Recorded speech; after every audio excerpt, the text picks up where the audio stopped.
Well, happy Nursing Week, everyone here. I'm so excited to be here, and I'm so excited to be accepted because I personally am not a nurse, but I am a psychotherapist, and so I feel like I'm a nurse adjacent. I am going to be a nurse adjacent for the evening. I want to welcome you to tonight's fireside chat and panel conversation hosted by CBNA, the Canadian Black Nurses Alliance, in partnership with Bloomberg School of Nursing and CBNA UFT, the academic chapter. And we just want to say thank you to all of, to UFT, to all of the staff who are here, who helped to put this event together, as well as the student chapter for all of their work in the registration and pulling tonight together. I'm hoping that it will be a great evening and everybody will leave feeling impactful. But before we begin, I would like to start with a land acknowledgement to commemorate, the land on which the University of Toronto operates. For thousands of years, it has been the traditional land of the Huron-Wendat, the Seneca, and the Mississaugas of the Credit. Today, this meeting place is still the home to many Indigenous people from across Turtle Island, and we are grateful to have the opportunity to work and to learn on this land. I always like to take a moment just to pause after a land acknowledgement because it is important for us to really kind of localize and center ourselves and show some gratitude or pay some gratitude to those who came before us. And however that looks like for you, just to say thank you for the opportunity to be here on this land.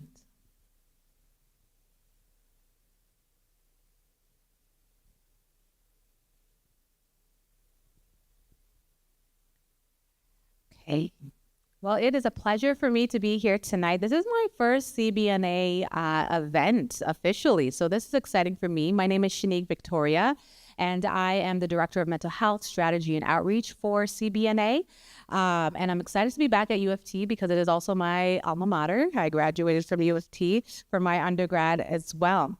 As I mentioned, I'm a psychotherapist and a mental health consultant, and I also work in research at the Center for Addiction and Mental Health. And it is an honor for me to be able to work with organizations that support Black professionals. For those in the room who may not be familiar with CBNA, it was born from the overwhelming and longstanding need for the voices of Black nurses to be seen, heard, and valued. CBNA's programs and activities are to benefit Black nurses, nursing students, licensed practical registered nurses, and retired nurses across the country. Our aim here in the organization is to be the leading organization that serves Black Canadian nurses and allied communities. Our mission is to serve, mentor, and empower Black Canadian nurses through the power of community. And we hope that you feel that tonight as we carry on with our discussion. CBNA UFT serves as the voice of Black nurses here on campus. And for those who may be studying here, I really encourage you to connect with Sophia or Mariah or another member of the CBNA student team to find out how you can also participate and add your voice to the voices already here on campus. Today, we're hoping to talk about the narratives that we hold, those invisible, sometimes unconscious stories that we carry with us that shape the way that we view the world and how we orient ourselves and how we carry on our trajectory, both professionally and personally. But before we start, I do want to add a bit of a warning that we recognize that maybe some of what we're going to talk about today may be a bit triggering for those in the room. Grateful to have Anita here with us, who is a fellow psychotherapist, but as well want to draw your attention to some of the supports that are here on campus, that if you do find that you are having a challenging time, we know that sometimes after being triggered, it doesn't always show up in the moment. It may show up tomorrow or the next day, that you do utilize the resources that are here on campus or connect with somebody from the team. We are wearing one of these lanyards. We always welcome an opportunity to converse with you just to ensure everybody's safety before leaving here today. I feel very privileged. We can actually go to the next slide. Thank you. Thank you so much. I feel very privileged to be here to introduce Dr. Lee Chapman, the Chief Nursing Officer of Canada. By way of a bio, Dr. Chapman's nursing career has spanned almost 20 years. And in that time, she has gained a deep understanding of nursing through a variety of clinical leadership positions in home and community care, research, academic, regulatory, and professional practice environments. Her background in direct service provision includes critical care, such as intensive care units, emergency department, community care, in regards to home care, harm reduction, and camp nursing, as well as education and professional associations, such as the Registered Nurses Association of Ontario. Dr. Chapman has a Master's of Science in Clinical Health Sciences from the Nursing Graduate Program at McMaster University. And in 2019, Dr. Chapman completed her doctoral work right here at the Bloomberg Faculty of Nursing. And before she joins our panel discussion later on, she will be discussing the Nursing Retention Toolkit with a focus on organizational mental health and wellness supports. So please join me in welcoming Dr. Chapman. Good evening, everyone, and happy Nursing Week. I'm absolutely delighted to be here and to be part of the conversation. And really feel quite honored to be included in this event. So thank you very much. Merci beaucoup. Okay, so I'll have to get you to advance. Oh, thank you. Okay, perfect.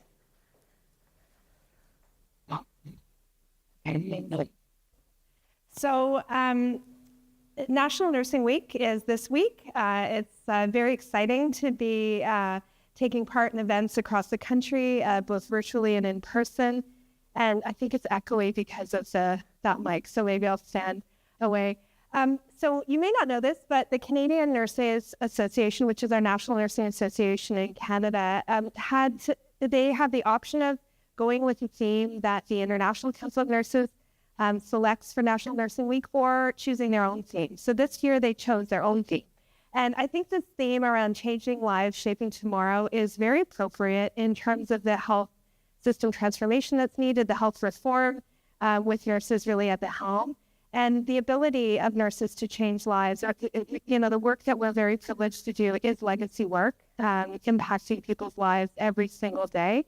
And so I think it's a very appropriate theme for this work, for this year in Nursing Week, in terms of recognizing the key role that nurses play in our health systems across the country.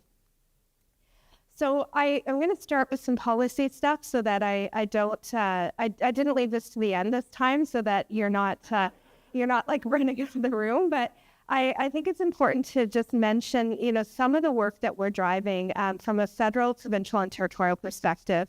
We had a very productive federal, provincial, and territorial health ministers meeting last October and agreed on these 5 shared priorities. And the first one being retention. And the ministers all agreed to support the dissemination and implementation of the Nursing Retention Toolkit, which I think is very promising because it is a nod to the work that's needed in supporting our largest group of regulated health professionals in Canada. But the ministers also agreed to reduce rates of stress and burnout and improve workplace culture, flexibility, and wellness.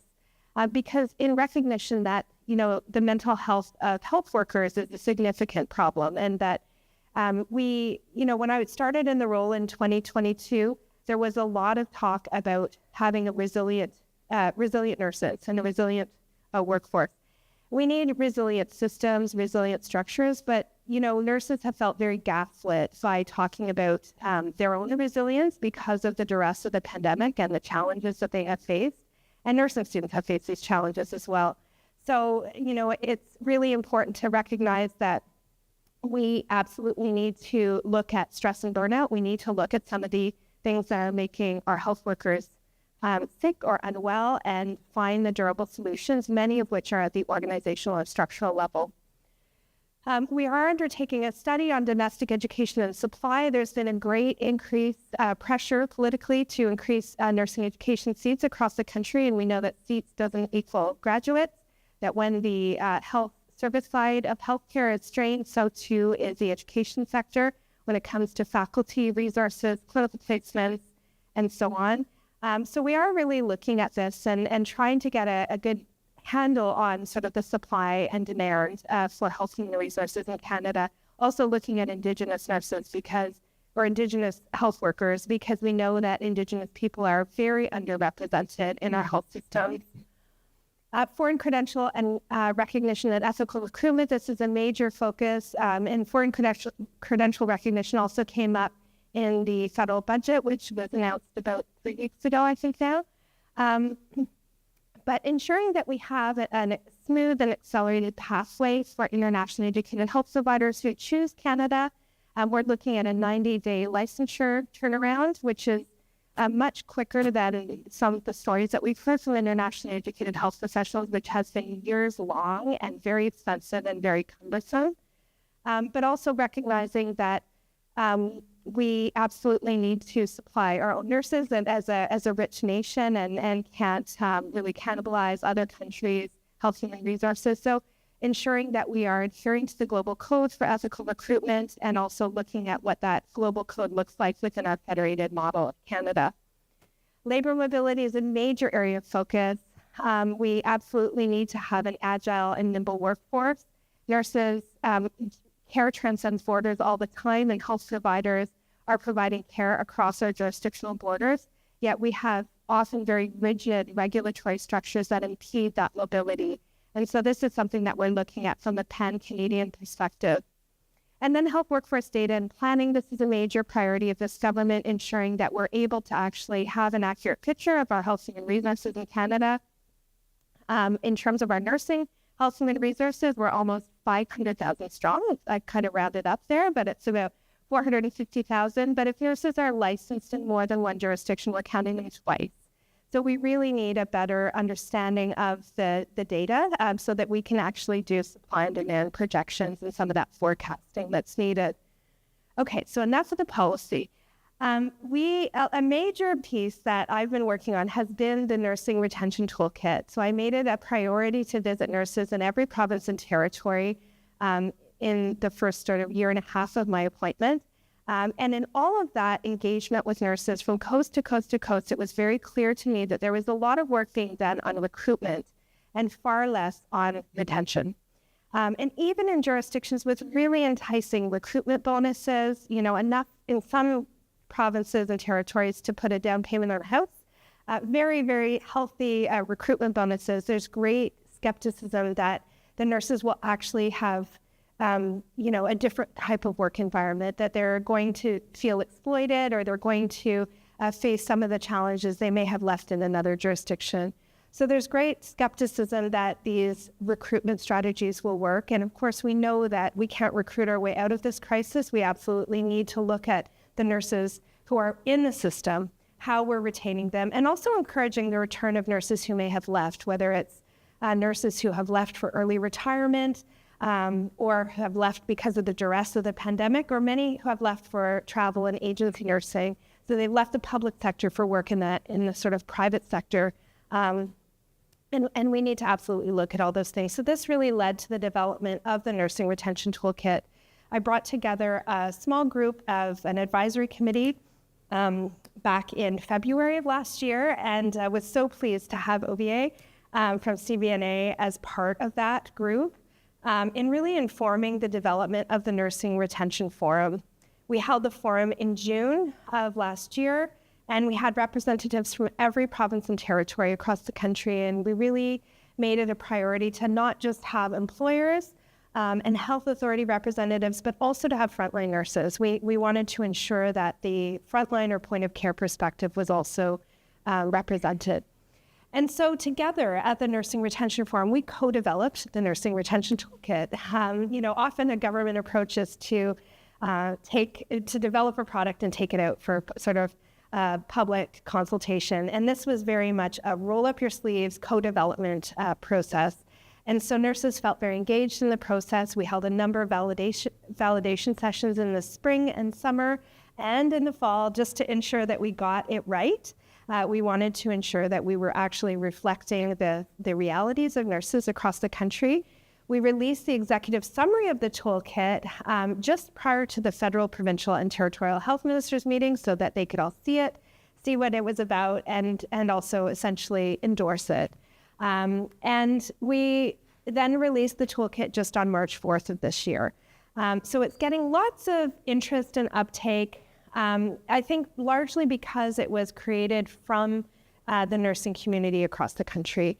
And it was very much created as a resource by and for nurses. So although we all work in an interprofessional context, all of the participants felt very strongly that this was an initiative that was needed by and for nurses, really as a uni-professional initiative.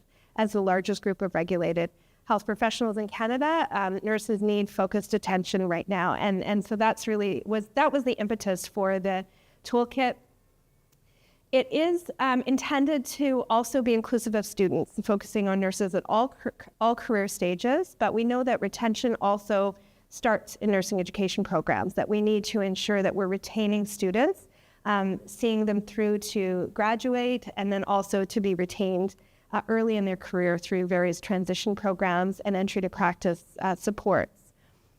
And we were very clear that the toolkit is really aimed at the organizational level. So this isn't what the individual nurse needs to do to be more resilient, him or herself. This is really around organizational change that's needed to foster retention within the workforce. And I think that it's very clear we're at a bit of an inflection point. We have more nurses than we've ever had before in Canada currently. We had many nurses who came back and were reinstated during the pandemic to help with screening and vaccine efforts and so on. So we actually have more nurses than we've ever had before, yet all you hear about is the talk of the nursing shortage and the vacancies. So it's very clear that we need to actually do things quite differently in terms of how we're valuing nursing work. So the toolkit focuses on these 8 core themes. We put them in a circle because we really didn't want to convey any particular sequence or order. We think that these are 8 themes that impacted nurses' day-to-day working life, primarily in the domain of clinical care. We know that there's many domains in which nurses work, but really trying to focus on those providing care in the clinical environment. And all of these themes are underpinned by the values that you see in the innermost circle, the values being respect, accountability, transparency, anti-racism, and anti-oppression.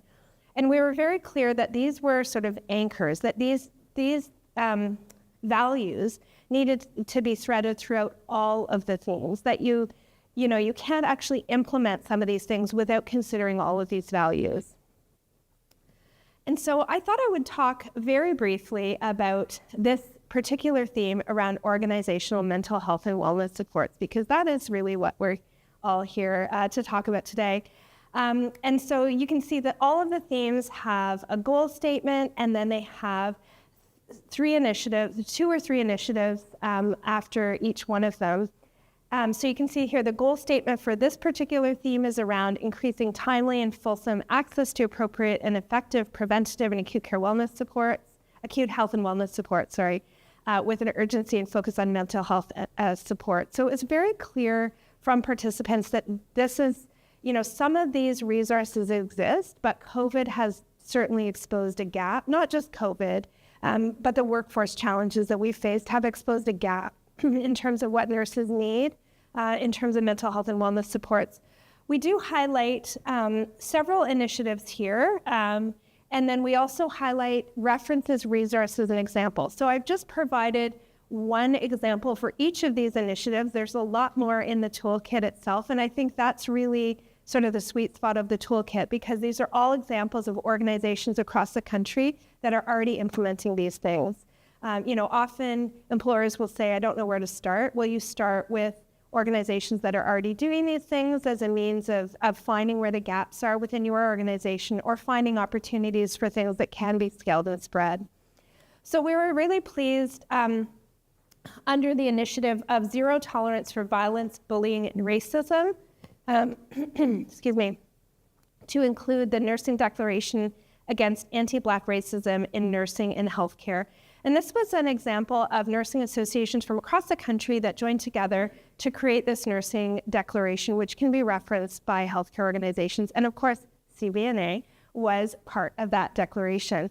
So, and I have to say, in my tenure as CNO, I've been so impressed by the work of CBNA. Everywhere I go, there's chapters popping up. student groups who are coming saying, we're part of the U of A chapter, we're part of the U of Calgary chapter. It's incredible. You're like City TV, you're everywhere. And it's so, it's so incredibly inspiring to me that this theme of We See You is such a strong statement of representation, of visibility and solidarity. And I think it's so impactful in nurturing our nursing students. So thank you for the work that CBNA is doing.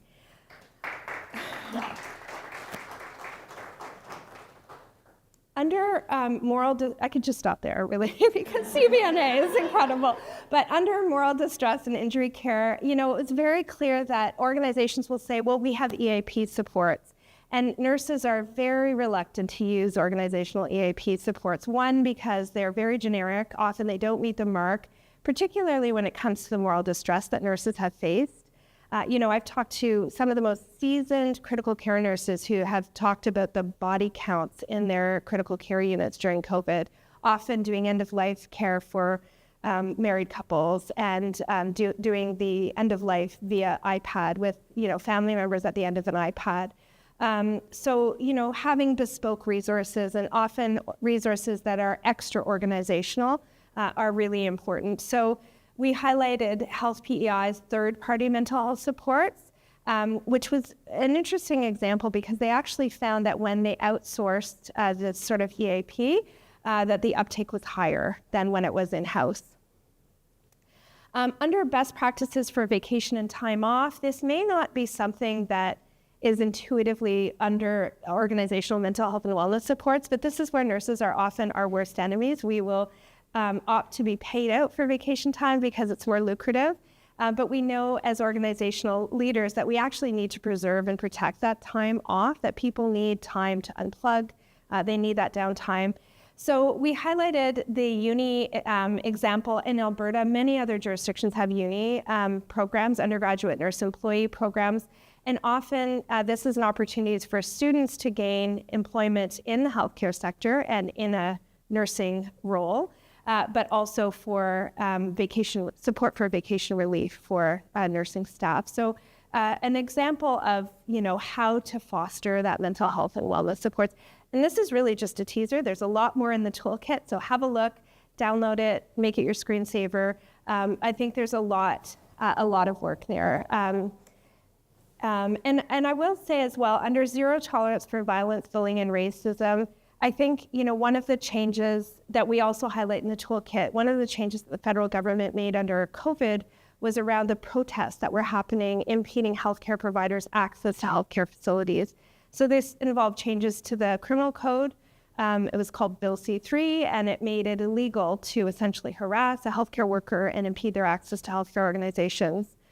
And you can imagine this would be applicable, this piece of legislation would be applicable for gender-affirming surgery, for access to abortion, for all of the things, and many of the things that are currently debated in the House this very week, that are contentious. But it's very clear that a lot of the violence, bullying, and racism actually occurs in healthcare organizations themselves. And so this is where additional organizational resources and supports are needed.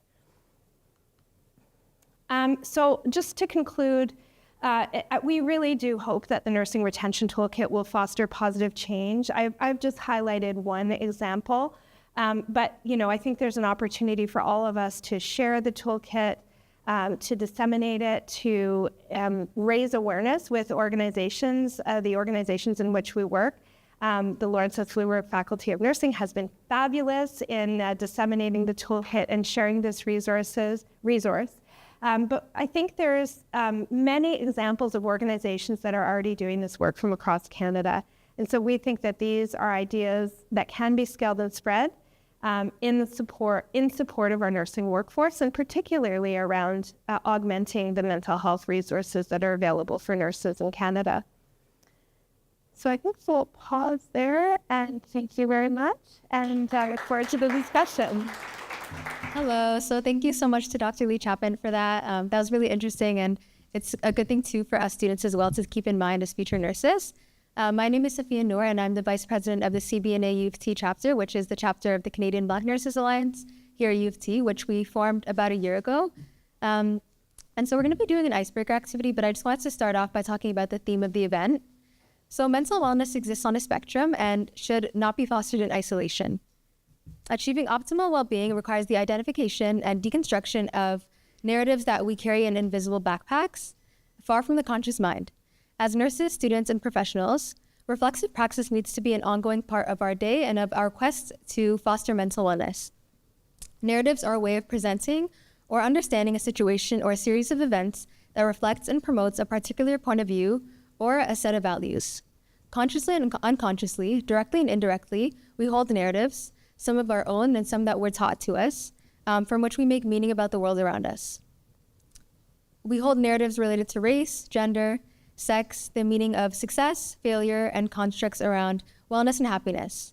From childhood, we figuratively carry backpacks filled with narratives, and some of these narratives amplify our journeys, while others may cause fractures that compromise our overall well-being. So narratives can be deconstructed and restructured within our community. So we're going to be having an icebreaker activity where we want you guys to discuss with those sitting next to you with the following prompt questions. So first, what are the narratives that you carry in your invisible backpack? What impact do some of these narratives have on your mental health? And what is an effective coping strategy that you have to support your mental well-being? So if you could just turn to the person next to you and discuss these things, and then we'll be taking it up later.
Anything I should be aware of?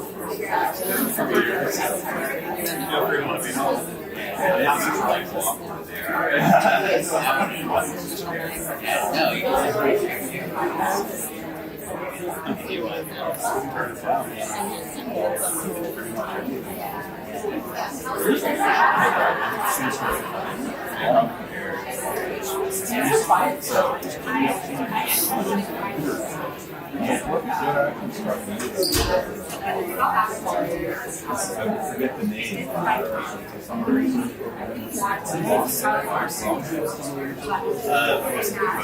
Yes. That's so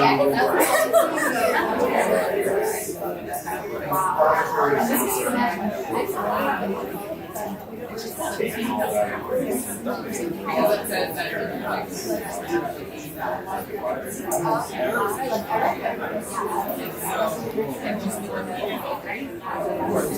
But it's funny because we're like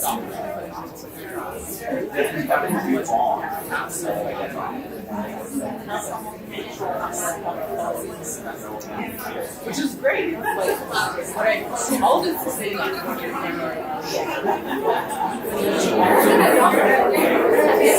think, yeah, I think listen to those voices and like listen to those feelings and sometimes it's just chop over right? I like there's something about where I say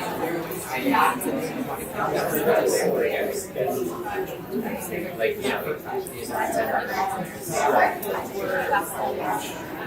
this one rather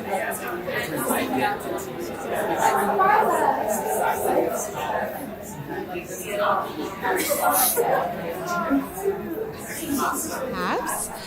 But the idea about that question really and truly was to start to normalize the conversation about the narratives that we hold about mental health. Oftentimes it becomes such a stuffy conversation. And, you know, for people who know me, I love talking about mental health. That is my field, but I don't like the stuffy conversations. And I think a way of destigmatizing, especially within certain communities, is to begin to normalize that conversation, to be able to look to somebody on your left or to your right and to ask this question and start to feel comfortable not only, you know, providing an answer to it, but also in hearing other people's responses, because sometimes it can feel a little bit uncomfortable. So thank you all for participating in that. And we'll come back to that question after we have our panel discussion.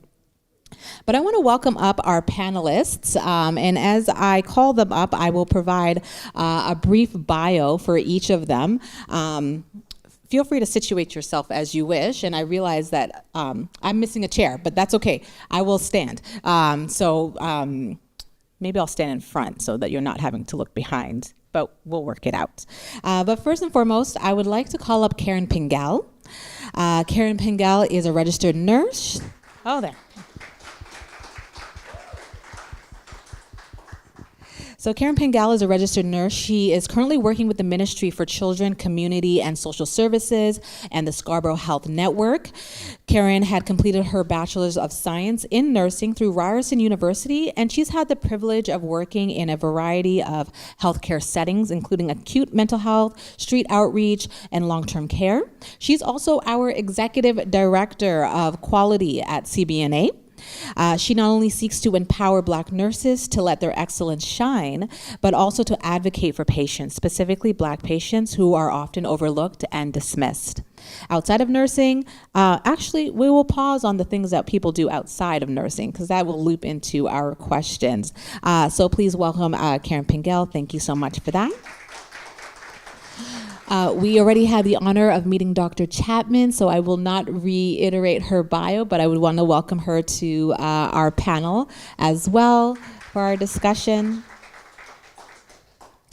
And sorry, James, I'm doing ladies first, so hopefully that's okay. All right, and then I want to welcome up Anita Owusu.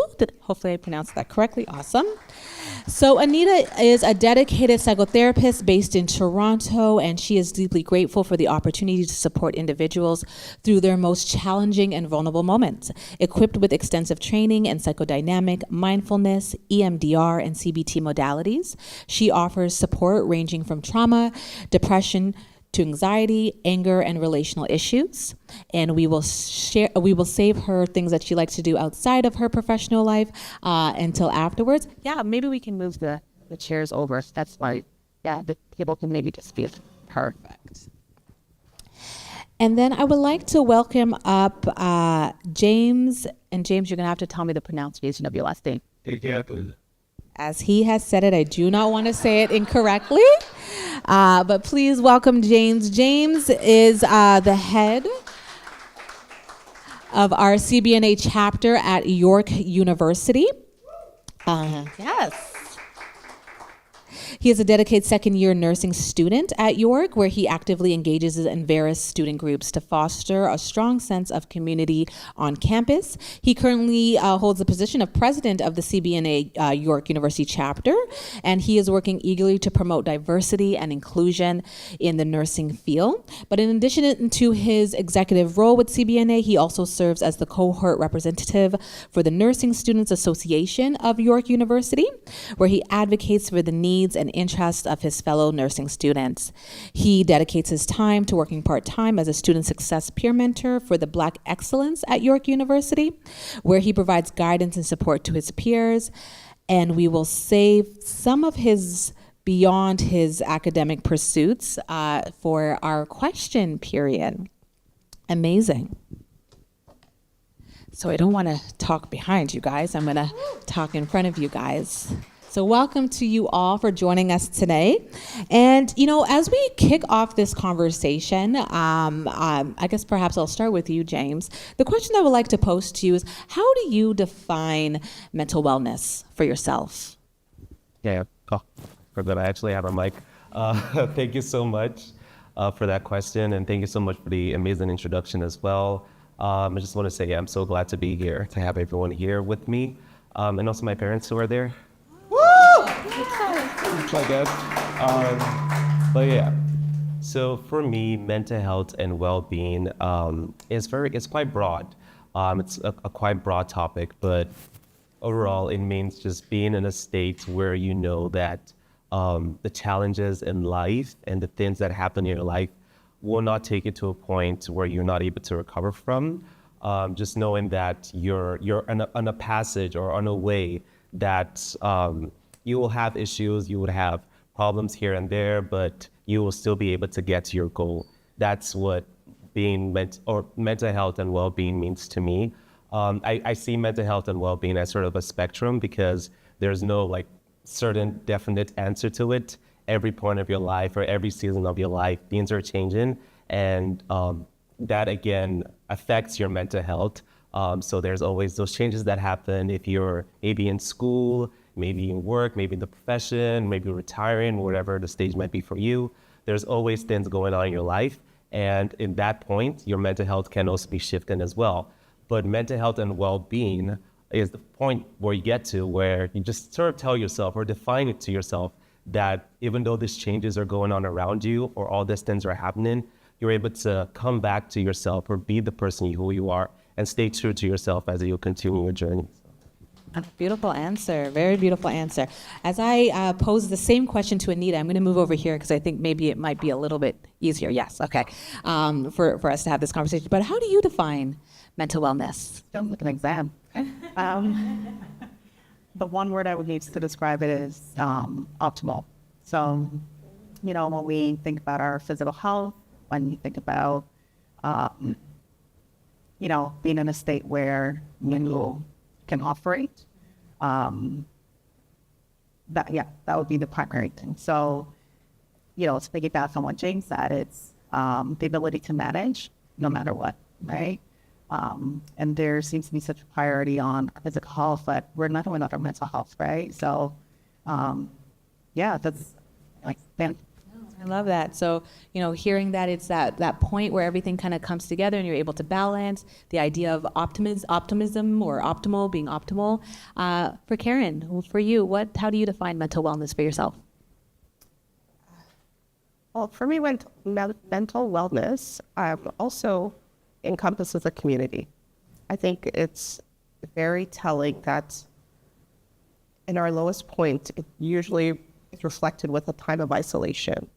And to be able to engage with a community allows us to perhaps not identify in ourselves what might be wrong, but where we might need the help from others to uplift us.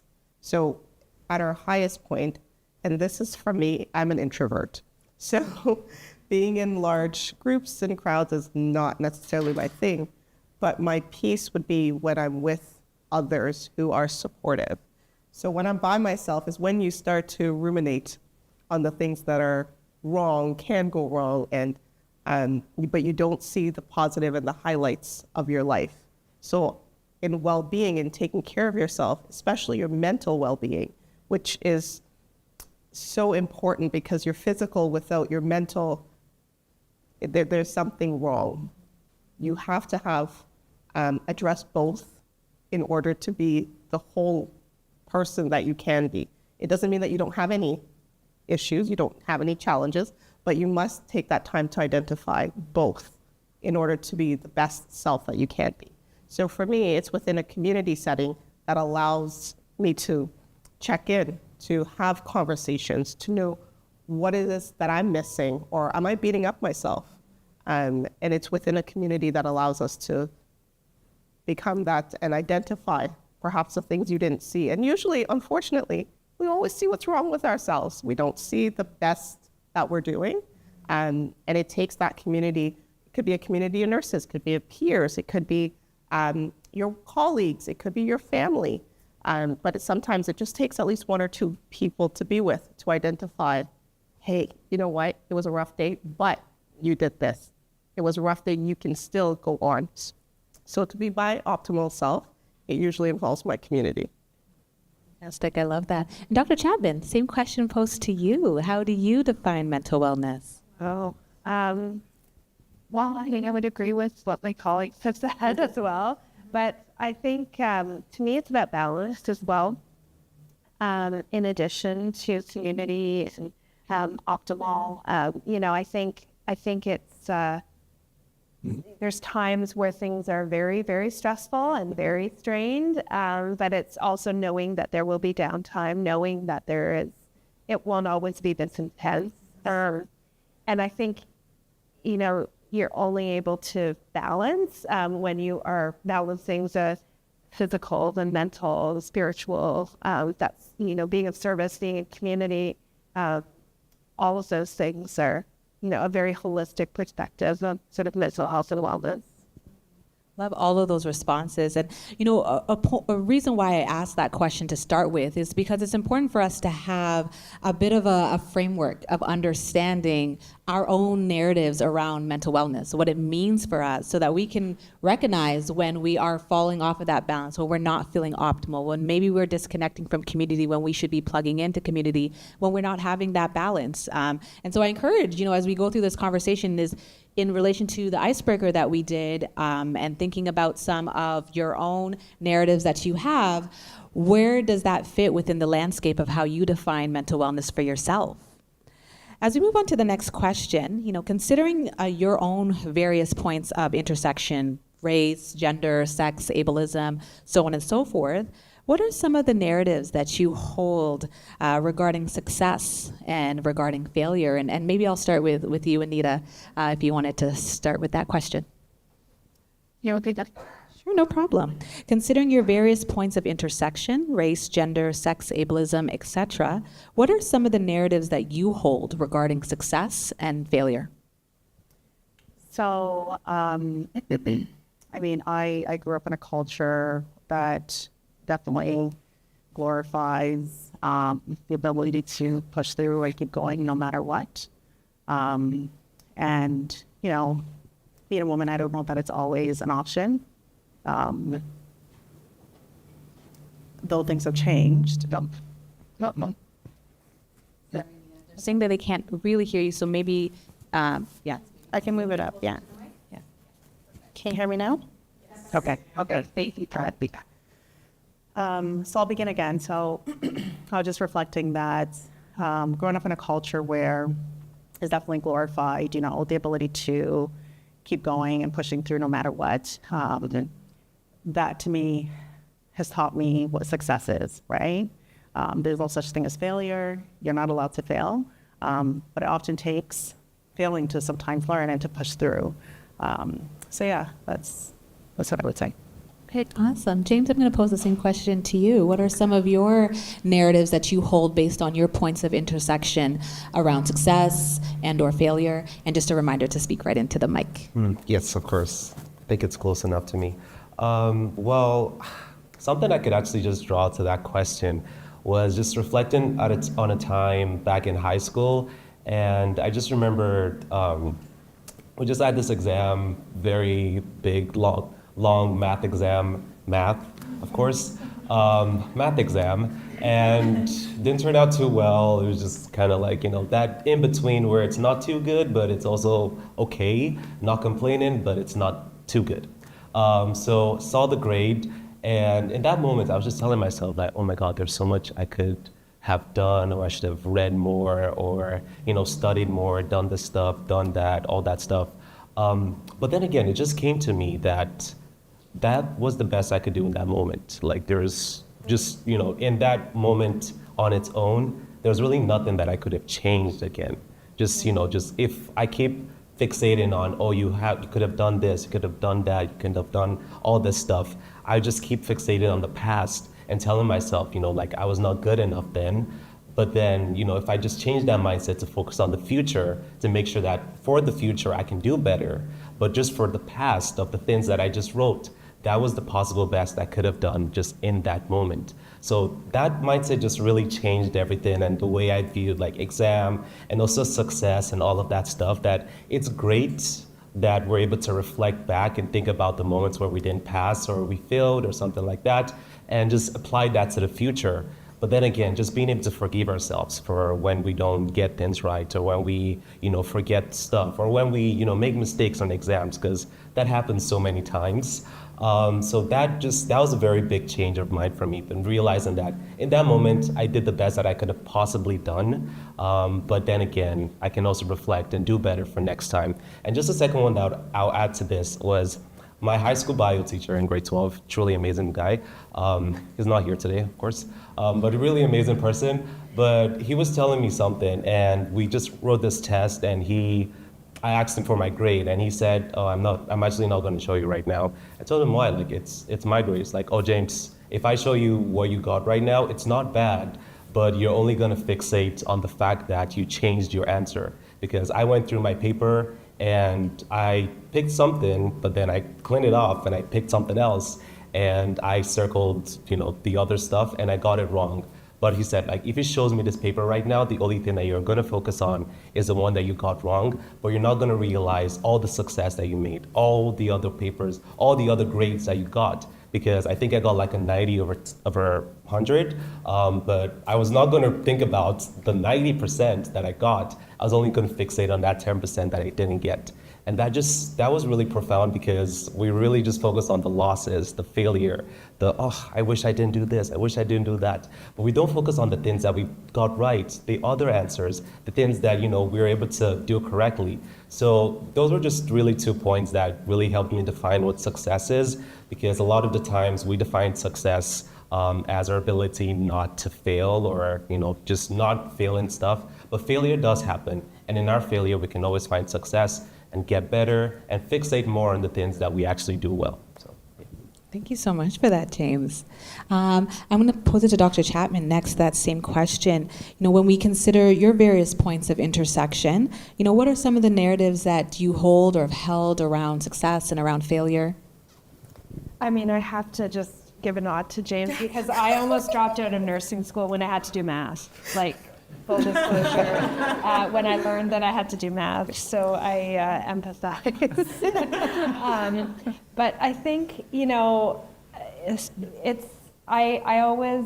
I think I have always, and I think we do this in society generally, is we swing to the dichotomies. We're bad, good.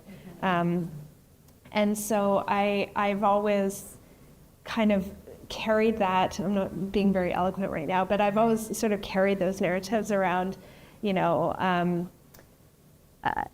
guess just an interest. I've had a very interesting nursing career, and one of the things I often said is I was a terrible PhD student, because it took me so long to finish, and I was.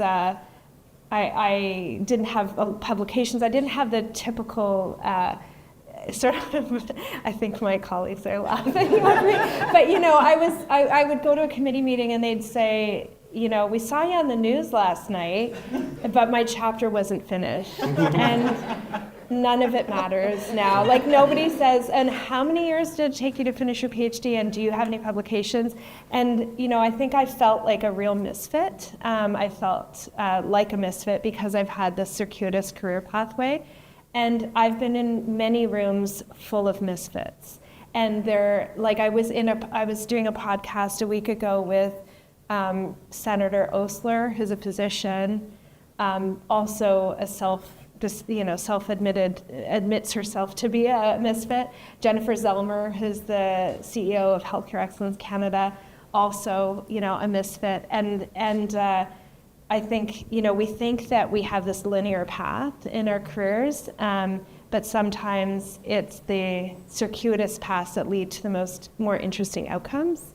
So I think, I've tried to squash the narrative of being a terrible PhD student, and just that I finished my PhD, and and I've had amazing opportunities since then, but it's not always sort of super linear. And I think when I finished my PhD, it wasn't until I finished that I was like, oh, I've had actually a really traumatic life, but it wasn't until my defense that I actually admitted that.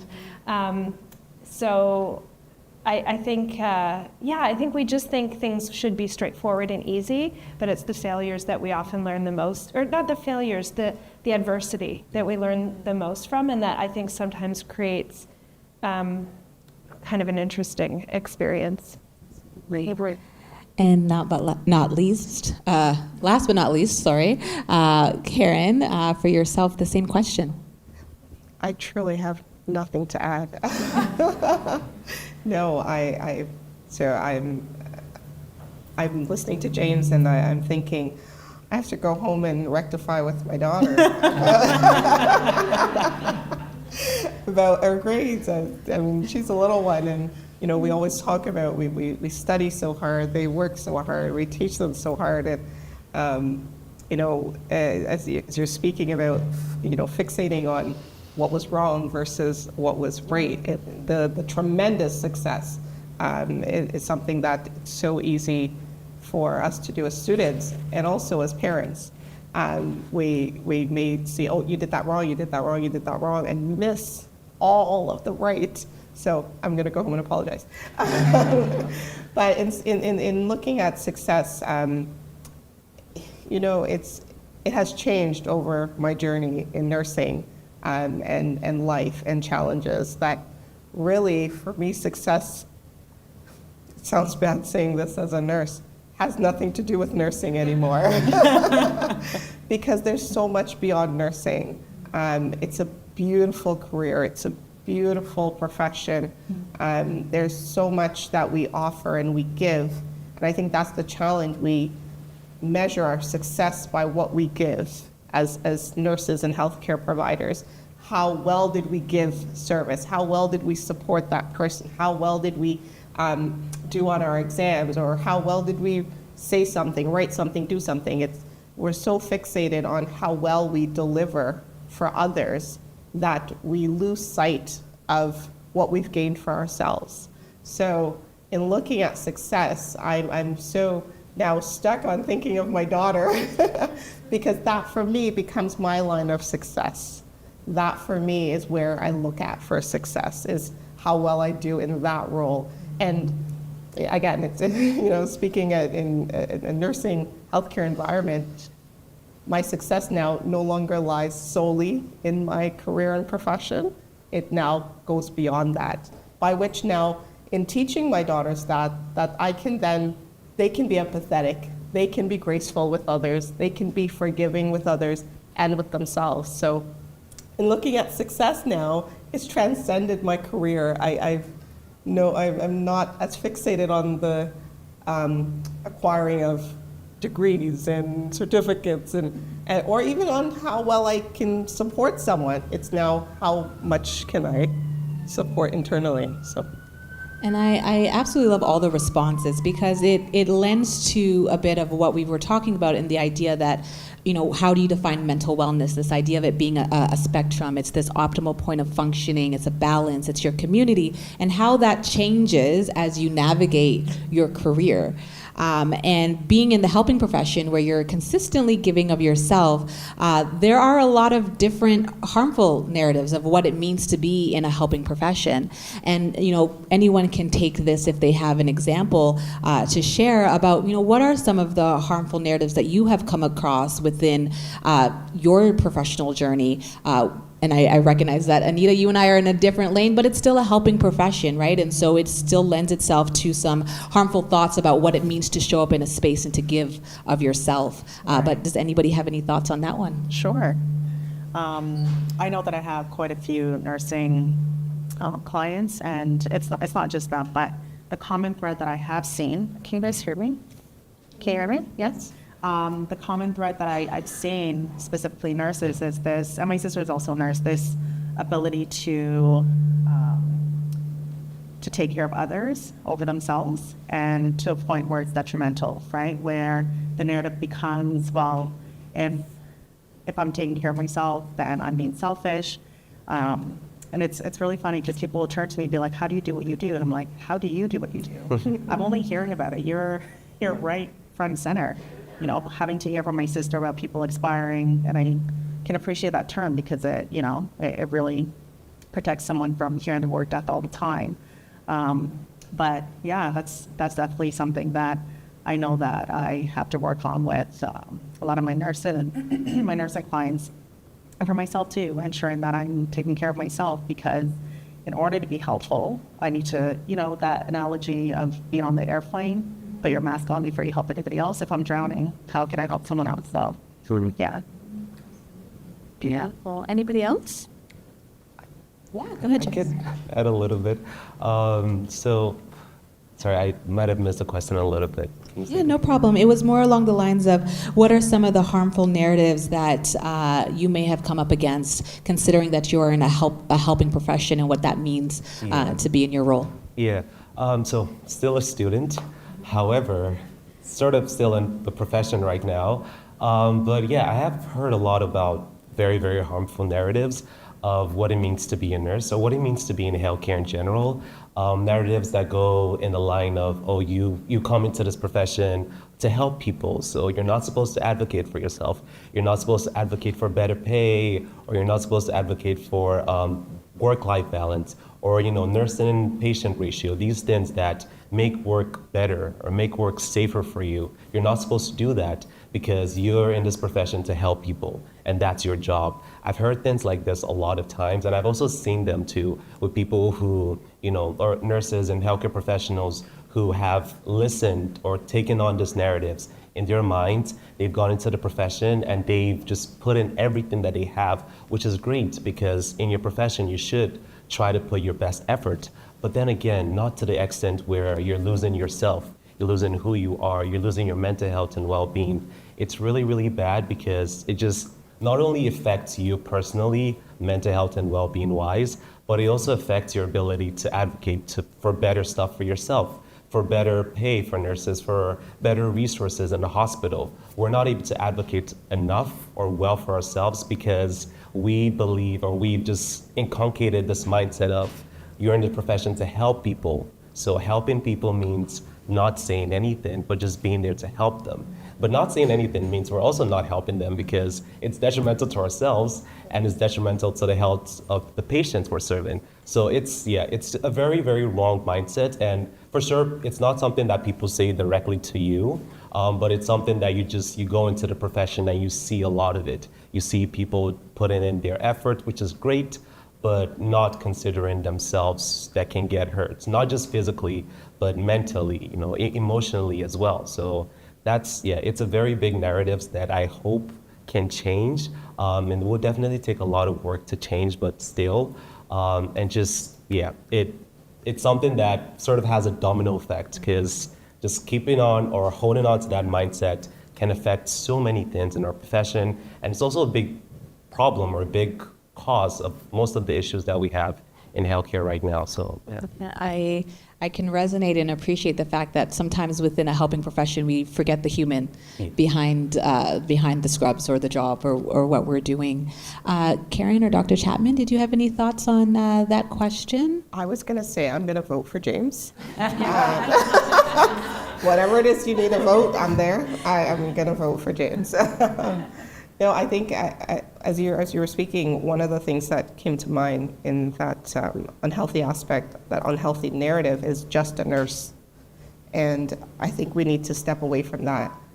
We're certainly doing leaps and bounds as before, but so often as nurses we're told that you're just a nurse, or why are you a nurse? Why aren't you this? And I think that is where we're identified as a caring profession. And I think that can be, when someone sees you care, unfortunately, some think of it as they have the opportunity to walk all over you or to speak down to you because you are just a nurse. So that never, to anyone doing nursing, student or anything, never accept just a nurse. And I think that's a very unhealthy narrative, because without the just a nurse, we won't have a healthcare system. So we must stand up and advocate for ourselves, because we are not just a nurse, we are nurses. And once we identify that and we run with that and we advocate for that very strongly to our peers, to our superiors, once we continue to advocate for that, we will no longer be just a nurse. We will be nurses, and we will be respected as nurses. We will be paid as nurses, and we will be able to continue to support others coming alongside of us. We're mentoring other nurses, and we're doing it happily. We're not doing it because someone said, hey, you got another student to help. No, no, no. We are welcoming them with open arms. So the just a nurse is one of the things that get me quite often. So, yeah. More than just a nurse. Yeah. I love that. Yeah. I would like to take you on tour with me around the country and spread that energy. I mean, I think about the oxygen mask analogy a lot, because we use it's like part of our language in nursing. Put your oxygen mask on first, and that implies there is one, right? And that it is available to all nurses, and that it's a one size fits all or one size fits most. That it's it kind of brings in all this ableist stuff, and there's many settings in which that oxygen mask does not exist, and that's where we need to lean into change that's needed, because we need those supports. And there's no person in Canada who won't interact with nurses in their career. They may not have an interaction with acute care, but they will all interact with a nurse. And so I think about that oxygen mask and think about those are the structural changes that we need. We need every single nurse in Canada to be able to feel comforted, feel that they have an oxygen mask, that they have resources that they need. And I don't think they currently exist in all settings. But I think that's an area of need. I think also we need to I'm thinking of all the things that trigger me now, like the whole language of like nurse-sensitive outcomes is so interesting, because it is such a reflection of our acute care bias. When we think about what are nurse-sensitive outcomes, it's falls, wound care, pressure ulcers, things like that. But shouldn't nurse-sensitive outcomes be people who have access to primary care, people who have had good wound care, that they don't need to go into acute care to go on IV antibiotics? Shouldn't it be the healthy birth that is a miracle that happens every day, often at the hands of nurses catching babies? All of those things are miracles that are happening. The peaceful death. These are all things that nurses are responsible for, but they're not the things that are getting the headlines. It's wait times, surgical wait times, ER backlog, and so on. So I think we need to rethink about all these things and our contribution. So whenever I see things, this job is really trippy. So sometimes I'm doing stuff that's related to policy. Sometimes I'm like reviewing Prime Minister's remarks. Sometimes I'm, it's a whole array of things. And so whenever I see things that are highlighting nurses' compassion and caring, it almost implies we don't have boundaries. right? And so, or we don't have a whole scientific knowledge base. And that's what I think we also need to highlight, the competence that goes, the knowledge, the skill. It's not just that we're caring and compassionate, that we also bring a lot. We spend a lot of time educating nurses in this building as well. And so we need to bring those things to bear. Thank you so much for those responses. I want to segue just a minute to just kind of centralize, what we're doing with CBNA and this idea that we see you for Black nurses who are coming up. And some of the narratives that we hold in our racialized communities and as individuals are rooted in systemic issues such as racism, discrimination, intergenerational trauma. Based on your own vantage points, how can you speak to how these different narratives affect mental well-being? Oh, I feel like it's really good. Yeah, we can start with you, anyone? James. Okay. Yes. Yeah, thank you so much for that question. Wow, I would say just being from the Black community or whatever marginalized, racialized community, it definitely does have an impact on your mental health and well-being, because mental health and well-being is defined by our identity. And identity is very big on who we are and, the places, the positions that we take on and all that stuff. And it's very intersectional. So, I just for myself, like I'm Black, identify as Black. I'm also a nursing student. I'm also an immigrant. I'm a Nigerian immigrant. So there's a lot of things that make up who I am. And just when we take on those narratives, or when we take on those narratives that are not beneficial for us from our community, it really brings a big impact to our lives, because we're not able to really see it. We're not able to really understand what it is, because we've grown up in that community where it's just, this is what happens. It's okay, like if you're not able to speak about your mental health, it's fine. If you're not able to reach out to someone, that's okay, because that's just what it's supposed to be. So it's very, very hard to identify those issues or those narratives that we take from our community, just because we've been born into it. It's almost innate for us. It's just like, it happens and we just have to take it on. And it's very, very detrimental, especially just as human beings who obviously absorb so much information. We've just taken this in, that it's our fault, the narrative almost becomes like it's a guilt for us, it's our fault for us, where we just have to sort of bear that consequences of not, reaching out or talking about mental health. And that's how I can sum that question up. But it's a very interesting question, though. Thank you so much for that response. Anita, any Can thoughts? you ask it again? Yeah, absolutely. Some of the narratives that racialized communities and individuals hold are rooted in systemic issues such as racism, discrimination, and intergenerational trauma. How does this have an impact on mental well-being?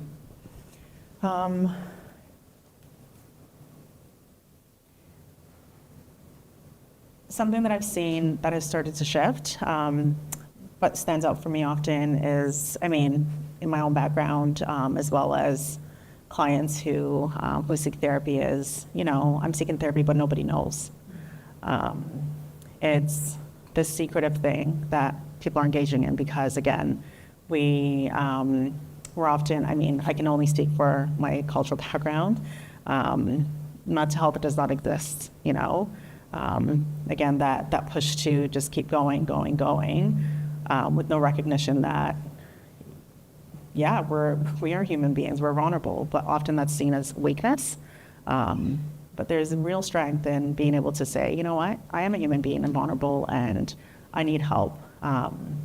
So I'm taking note on how incredible it is, and I think we're also in a culture now where that's talked about more, and so people are a little bit more engaged and open to the process of really taking care of themselves. But it's still a narrative.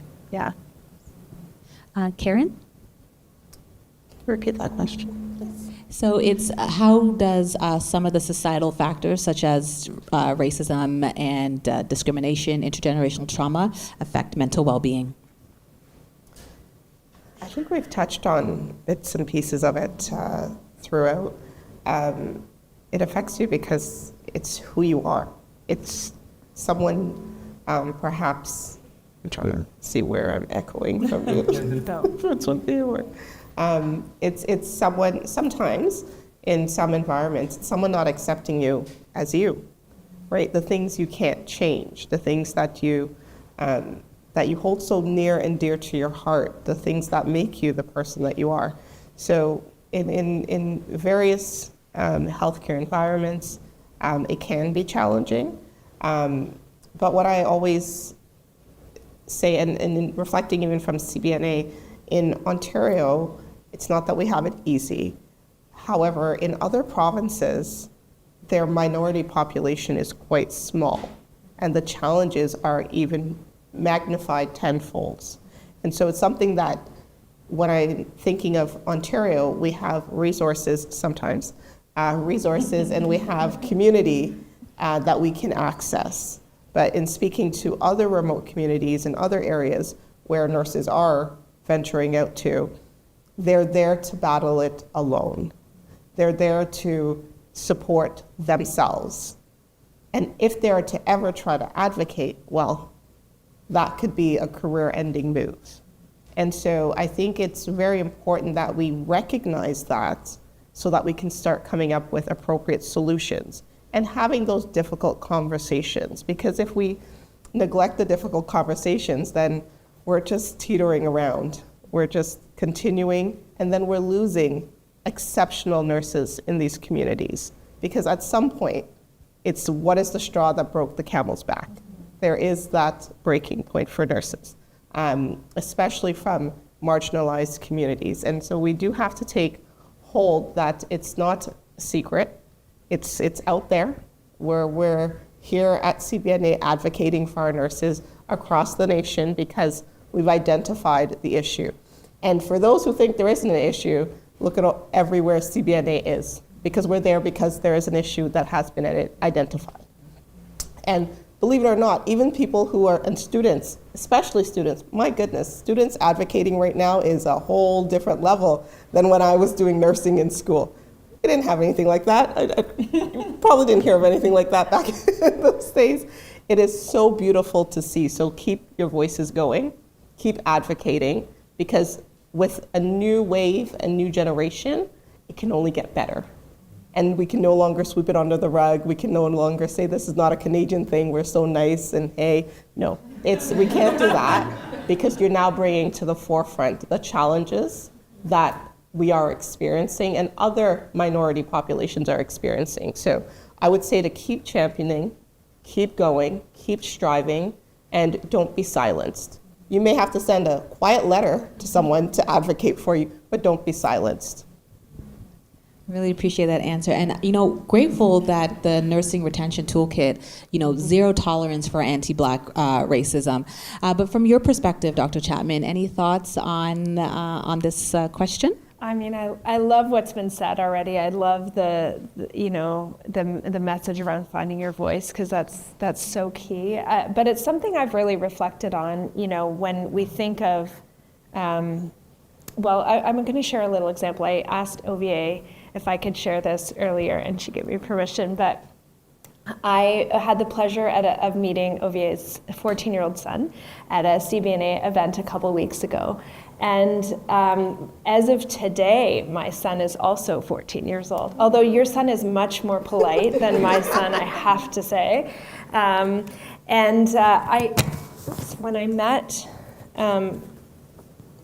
When I met OVA's son, I was really reflecting on how our parenting experiences are very different, just by virtue of the color of our skin. That raising a Black boy in Toronto, you are concerned about their survival. And all of the things that go into that, all of the considerations, wearing a hoodie, boys in the States are killed wearing hoodies, Black boys are killed in the States. And probably in Canada as well. I mean, we're not immune. That these are significant challenges. So it's something that's always very top of mind for me. I I think that many organizations are doing sort of equity, diversity, inclusion, accessibility, reconciliation, kind of as a checkbox. Yes. And it's something I've been very mindful of as a white chief nursing officer, ensuring that I am lending privilege and power and authority to equity-deserving groups as much as I can. Because I do want to pave the way for a future chief nurse to be Black, Indigenous, person of color. I think that is the future, right? That deserves a clap, everybody. Yes. It's about representation. I think that's like a really important piece, because we need to that representation, that we see you, is so important, and nurses need to see themselves. And that's, to me, that's partnering with groups like CBNA, but it's also making it an easier pathway.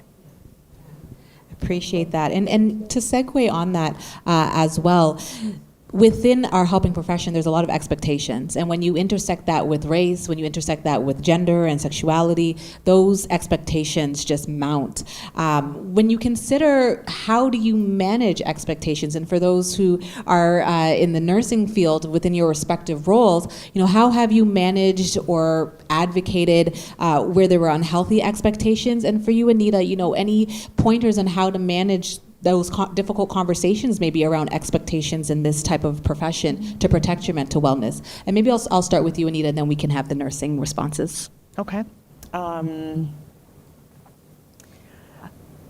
I am a huge advocate for not doing more than I can. And I'm very good at passing back the ball. So often in sessions, clients actually expect me to do the work for them. And so something that I'm, again, really big on is, well, let's look at why you're here, what it is that you want to do. So yeah,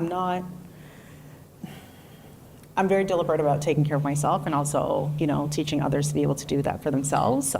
Because again, we're nothing without our mental health. Our children's grades pale in comparison to their mental health. And to live in the society, the pacing of it all and how overwhelming, I think it's really important to manage our expectations and be realistic.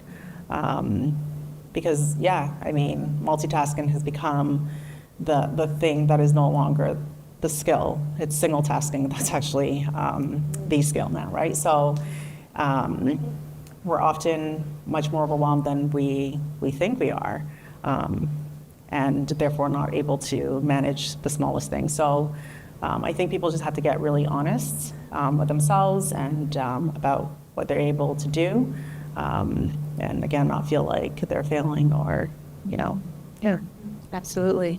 And it's kind of tying into this idea of redefining this idea of what does balance mean for me, what does mental wellness mean for me, and what are realistic expectations for me. Perhaps we'll go to Dr. Chapman first for this question, but just based on your experience in managing expectations, as a nurse, as a nursing professional, and now as chief nursing officer, how do you do that in the balance of your mental wellness? Wow, I think I've really learned after the first year that I really need to protect my time. The job of CNOing is 24/7, and there's no real script for this. Like, yes, there was a chief nursing officer in Canada since the late 60s. But when the role was eliminated in 2011, there was a whole Office of Nursing Policy. It looked very different. It was in Ottawa. I'm in Toronto. Our world is very hybrid, which means that, you can have commitments 24 days, 24/7, because of all the different time zones and the international work. So I've really tried to be more boundaried with my time. I said yes to pretty much everything, I think, in the first little while. And I think that's exactly what was needed. Because the role had been vacant for over a decade, and now I'm trying to kind of curate what I say yes to, what I can provide a video for, or what I can do virtually instead of traveling, because the travel eats up a lot of evenings and weekends and overnights. And I'm a single mom, so I have to be a bit boundaried with my time. So I've really tried to be more boundaried, I think, in this last little bit. Yeah, Amazing. but Boundaries. it's challenging. Boundaries, I'm the queen of boundaries. are sexy. Yeah. Don't get me started on boundaries. Karen, any response to that for you of how you have managed expectations? You've had various different roles, moving from community, acute care, now working in the ministry for yourself. To be honest, if I can, I like the single tasking, and I'm going to have to work on that. Yeah. We have to be comfortable with ourselves. We really have to take that opportunity to reflect on the why. Why are we doing certain things in our lives? Why are we going to that appointment with someone who is not going to bring us peace, but we're doing it for them, and we're continually doing for them. And although for me personally, I am a busy person, I'm very guarded with my time for my family. And that's what I'm saying with as nurses and healthcare professionals, we're always giving. I guard my personal time for my family. My family is my it. And therefore, I will do as much as I can for others and no more. I'm not trying to be harsh, but I think it's really important that we learn to single task and to set boundaries. Sorry, I just find it really interesting that you had to correct that you're not being harsh, even just recognizing you're too much. And girl, you be psychotherapying me. And I say that because some of the things, if we can just be real, No, I say that because quite often throughout life, that's something that I've always guarded my time and been very protective of my time and really focused on my family. And oftentimes in growing up, it's always like, well, you're being really harsh with that. Or, you're just a little gentler here and a little gentler there. But it's the me. And so I've grown to be comfortable in my skin, in all of me. And that is how I've supported my mental health. And so as you're saying that, and psychotherapying me, as I'm going to now use that, it's true. I didn't even recognize that I say that so often. But now I'm going to have to be introspective and take hold of that and examine that a little bit. But I've been told that multiple times because I guard my time. I set boundaries. I'll be busy, but there's boundaries. And it's something that as nurses, we have to learn to set. Oh my goodness, are these 3 times back-to-back shifts? Anyhow, that's another conversation. But, I appreciate that because it ties into also, before I get to your response, James, but we were talking about this idea that unpacking the narratives that we hold and the different voices that we have, whether they're our own or things that have been told to us, is a journey, right? And so for you in this moment, you got to unload, hopefully, one of those narratives in your invisible backpack, and we'll hope that you won't be apologizing for just being you. It's not harsh. It's you, right? James, you're a student who is doing a lot, which I'm like, wow, I don't know how you manage. Your parents are here. They must be so proud of all that you are doing. I didn't even get through the whole crux of your bio, but, for the fellow students who are here, when you think about expectations, as you said, you also being an immigrant, that may also come with its own expectations of success and achievement and things that you have internalized. How do you manage expectations? Yeah, really great question. And for the bio, I was actually thinking of just looking at it like, oh my God, this is too long. Share your accolades. Thank you so much.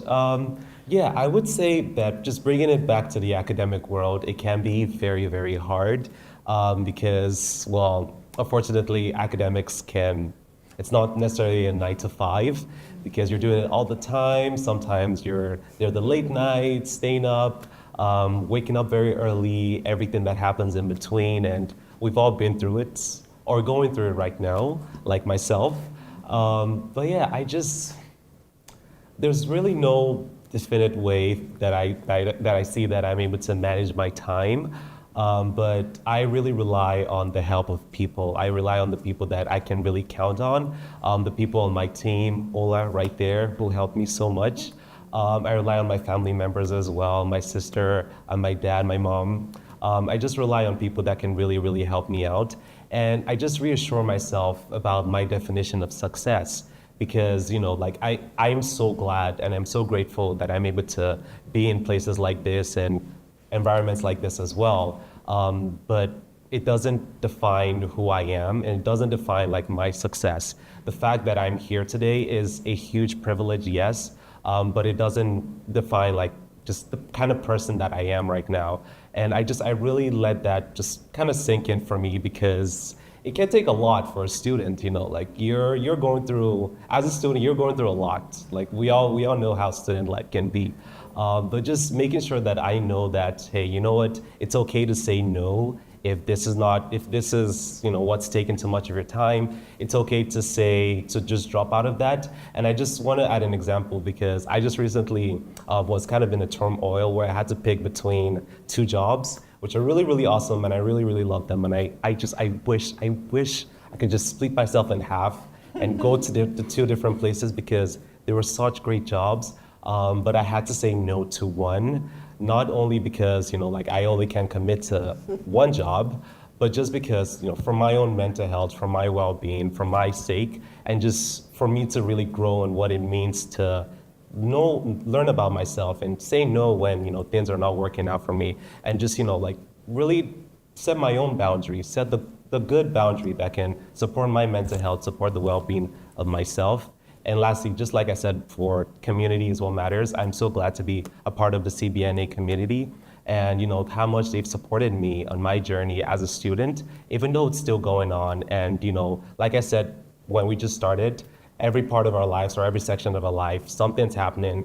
As a professional, in your jobs, whatever the case might be, there are always going to be times where you have to sort of relearn what it means to set boundaries. Like in school, setting boundaries could be, okay, let's sleep early, or, just wake up early. But whatever that boundary might mean for you might not necessarily be what it means in the profession. So we're always kind of changing it up. But there also is a lot of joy in that because we're never stagnant. We're never the same. We're constantly evolving, we're constantly changing, or constantly redefining what it means to be ourselves. Like in the school environment, it can be tough, but you're getting those boundaries set, and that can definitely transfer back into your professional world. So everything that I've just said today, or just right now, is a lot. But essentially what I mean is defining my own boundaries, knowing who I am, staying true to myself, staying true to my community as well, because they've helped me to the place that I am right now, and just knowing what I want for myself, the kind of life that I want to live for myself. So, yeah. I love that. And I think it surmises everything that we're hoping to accomplish in today is recognizing that we're all on this journey, and we're all in it together. We're here for community, whether, you identify as a Black person and therefore you're a part of CBNA, but also if you are an ally and those who are with us today, because it is community. It's all of us uplifting and helping one another. Before I get to the question and answer period, where you guys can pose your questions to our panelists, I had one last question in regards to when you give yourself permission to love on yourself, what does that look like? To love on yourself. What does that look like for you? And perhaps I'll start with Karen.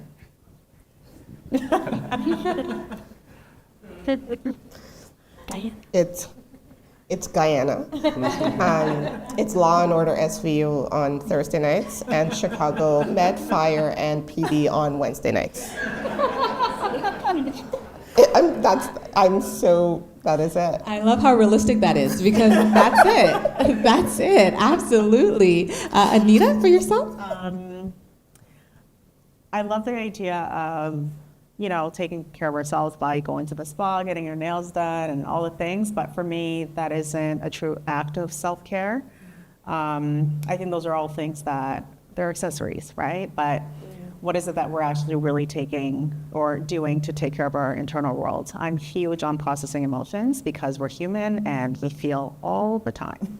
I'm also an advocate for not living in those emotions, but in our line of work and nursing, I mean, again, you're front and center of all these things, right? It does have an emotional toll. So that is something that I give myself permission to do. I hear horror stories, all day, and I have to sometimes process that. I'm building these attachments with people, so I also have to honor the humanity in that, and that these are people that I really care for. So I give myself permission all the time, and at the end of the day, I'll do some yoga to stretch out my back, because sitting all the time is, it's quite a strain. Just play with my children, just taking time to really just disconnect. I love cooking, just, engaging in my interests, and sometimes it's Netflix and chilling. So yeah, that's I love that. And I love the realism behind these responses. Dr. Chapman, what do you do for self-love when the government gives you some time off? I really like to stay in my house and in my bed. No, I mean, that's true, actually, because the world is so public. My world is so public facing, so it's really nice to stay home and work out, see friends, Netflix, and hang out with my son. I do love traveling as well as kind of a bit of escapism, but I travel a lot for my role. So it's hard to carve out time to travel and time to unwind. But yeah, I mean, I like to hike and be in nature. All those things. Yeah. James? Oh, well, he doesn't have time. yeah, I try my best. Yeah, definitely just echoing what everyone has said. Like, I'm a big homebody. Like, I love staying at home when I can, but I also really like going out. So I try my best to go out with friends, spend time outside. A lot of times I just take walks, like just walk on my own, because I really, really love it. And we have this really nice park where I live, and it's the best. It's so amazing. So those are just like the practical things I do. I love Netflix as well. That's, like my go-to. Netflix and chill is always the best. But also just, or theoretically in a way, just really forgiving myself when I'm not able to do things, forgiving myself when I'm not able to meet a task, or even the small things like sending an email, because sometimes you're just too tired to send that email, and it's fine, it happens. Just, maybe you forgot to apply for something, and it really happens, and just forgiving yourself it's so important. It can be so hard to get to that point. So first of all, definitely recognizing that there is something to be forgiven, but just really forgiving yourself when you're not able to meet a task or meet a deadline, or get up to your own set expectations. So I try my best to really just forgive myself, make sure that, just realize that, hey, it has happened. And like I said before, I did the best that I could possibly have done in that moment. Moving forward, I would try my best again, but in that moment, I tried, and it's okay that happened, move on from that. But yeah, just trying my best to forgive myself. That's what I'm working on still. Work in progress, but yeah. I love that. And I mean, my language was purposeful in the sense of what do you give yourself permission to do? Because we do have to be intentional about how we're caring for ourselves. We have to be intentional about how we are working through maybe some of those narratives that we hold about ourselves, about this profession, and therefore, how we're going to unpack them. Moving to the... Sinead, I just wanted to add, and you probably saw that we all had things that you're saying, like, hey, that's the common thing that we all do. That really is it. It doesn't always have to be something extraordinary, because someone might be like, I don't have money to go do this. No. It's in the simplest of things that you find the deepest roots. It's the time that you can literally go for a walk, do some yoga, watch some TV, Thursday and Wednesday night, stay at home. It's in those small moments that you probably find the most peace. So don't think that, it has to be something big. It can be very accessible, because the big things aren't always affordable or accessible.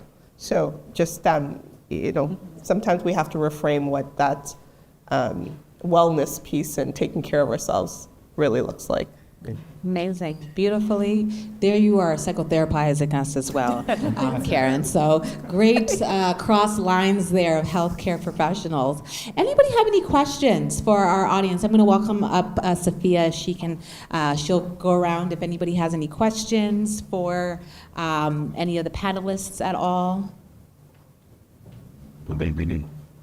Feel free to just raise your hand and let her know.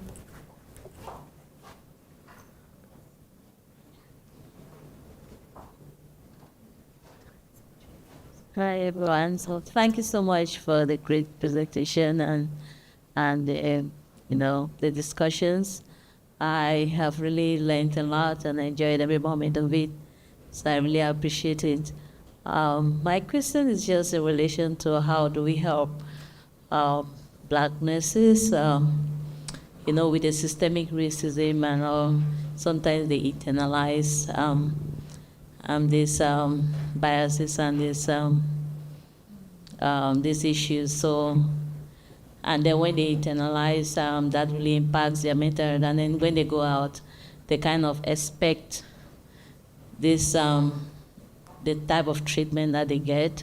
So, what strategies can you help our young nurses, Black nurses, students, when they get out into the profession? Thank you. Perhaps maybe, Anita, do you want to take that first, and then we can get some nursing perspectives? Sure, I have so many things percolating in my mind right now. There's a reality out there, and I mean, we know that racism is a measurable thing that can really cost people. But sometimes for me, the focus is, what is it that you're believing about yourself that you're then aligning with when you hear this thing from someone else, right? I know that I've done a lot of work to not internalize these things. This isn't my problem, this is somebody else's, right? You take that hatred, suffering, keep it to yourself. I don't play into that. But I don't want to minimize the experience as well. But there are deep-rooted and seated beliefs that sometimes we have about ourselves. And so when we hear that echoed by someone, it just shakes our whole world. So that's the starting point for us to really examine, what's attached to that. But in terms of strategies, I think it's really important to do things that help your nervous system to calm down. Align yourself with people who love and can combat those type of narratives. I know earlier we're talking about the negativity bias. There's actually research that suggests that for every negative comment, you need 5 positives to offset that. So, in those times, it's really important to strengthen your community, whether it's, contacting CBNA or people who have a similar experience. So that you're not feeling alone in it, there's strength there. Yeah, love that response. Anybody else have any thoughts? Yeah, go ahead, James. I really love what she said. And I'm also just kind of echoing what she said right now, but just with more opportunities for people from marginalized communities just to express themselves, talk about mental health. Opportunities like this is very important. Just continuous growth of opportunities. And today I was just thinking about something, and I was thinking to myself, like, there are so many opportunities out there for Black students, nursing, whatever the profession might be. And a counter question or something people always ask is, why so many opportunities for people who come from my marginalized community? Like, I thought we're trying to build an equitable world. Like, what about, everybody? Isn't the goal to make the world equitable? Why are we creating opportunities for just Black people or just for this specific people? And the way I just sort of really understood that or see it as is that, people who come from these communities have just created or been taught that biases or been taught those mindsets that they're limited to their opportunities, or they're limited to do things, or you can't do that. You can't become a doctor, you can't become a nurse, you can't do this, you can't do that, because people from your background don't do that. They don't have to tell you directly. They don't have to be someone telling you exactly this, but just seeing things and not seeing representation where you are, or not seeing representation in the profession you're trying to get to, are creating lots of barriers for people who come from marginalized community. So that's why we need more opportunities for them, more opportunities to spark that initiative. And one example I could actually use, and this example is, I've said this so many times before, but when I was in high school, and not too long ago, but when I was in high school, but back then, I never really applied for a lot of things, or like scholarships, all that stuff. I was never really into that, because my number one mindset and my narrative was that, number one, there's no way I'm gonna get it. Like, there's so many people who are applying. This is like thousands of people who are gonna apply for this. There's no way. And number two, I'm not gonna be good enough for this. And just that whole mindset really limited me. But then I had this one application for a Black History Month essay scholarship. And the first thing I thought to myself was like, essay, absolutely not. There's no way I'm gonna do that. And it specifically wrote creative essay. So I was like, there's absolutely no way I can do this then. But just those narratives were just going through my mind. You can't do it, obviously not. It gets to the last day and I'm like, hey, you know what? I might as well just apply. Might as well, just try it out. Who knows? What's the worst that could happen, you know? So I apply literally like 5 minutes to it.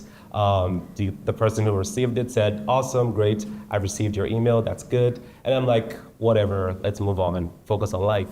A few days later, I got a response. This was actually in church on Sunday. And this person told me like, hey, congratulations, you know, you're one of the scholarship winners.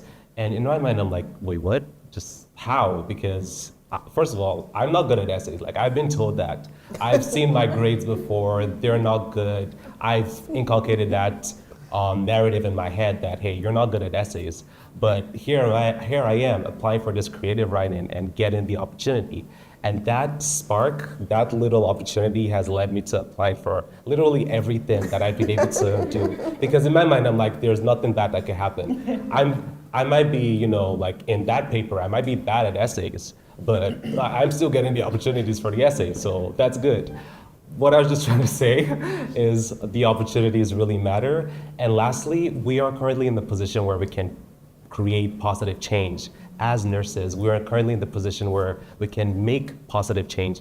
People who have experienced something bad in the healthcare field, especially people from Black community, they've really experienced, you know, or inculcated experiences that they've had in healthcare that has been bad. We're currently in a position to change that. We're currently in a position to do something differently. Even with, you know, my preceptors and nurses that I work with, I always see them, and, you know, when they talk about how they've been able to create change, and I can see the change that they have, because I've heard all the stories about preceptors are bad, nurses, if they're young, all that stuff. And yes, sometimes that does happen, but now we have to realize that we are currently in that place where we can actually be the change that we want to see. So I always advise people to change things up, like do things differently. If something's going on your floor that, you know, has been always bad, or people talk badly about students and all that stuff, change it up, like do something different. Don't follow the bad routine or the bad things that happens in wherever you are.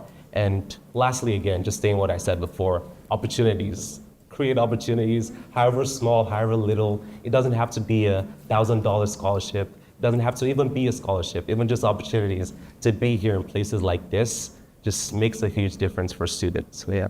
That's beautiful. Be a disruptor. I just want to be conscious of Dr. Chapman's time, and we want to be gracious so much for her blessing us with her presence today. If you had any thoughts about that question in particular, or if there was any last questions for Dr. Chapman specifically, I want to get to those. But thank you so much, James, for that. Did you have any comments on that point there, Dr. Chapman? I mean, I think my role is really around creating the policy structures, like, you know, the equity-based opportunities exist often because every single institution in our Canadian culture is based on white supremacy, and that's why we need those equity-based opportunities. So I think, you know, creating psychologically brave and safe workplaces is key to call out racism, and to call it out for what it is. That's why we called it anti-Black racism in the toolkit itself. We wanted to be very specific. We talked about anti-Indigenous racism as well.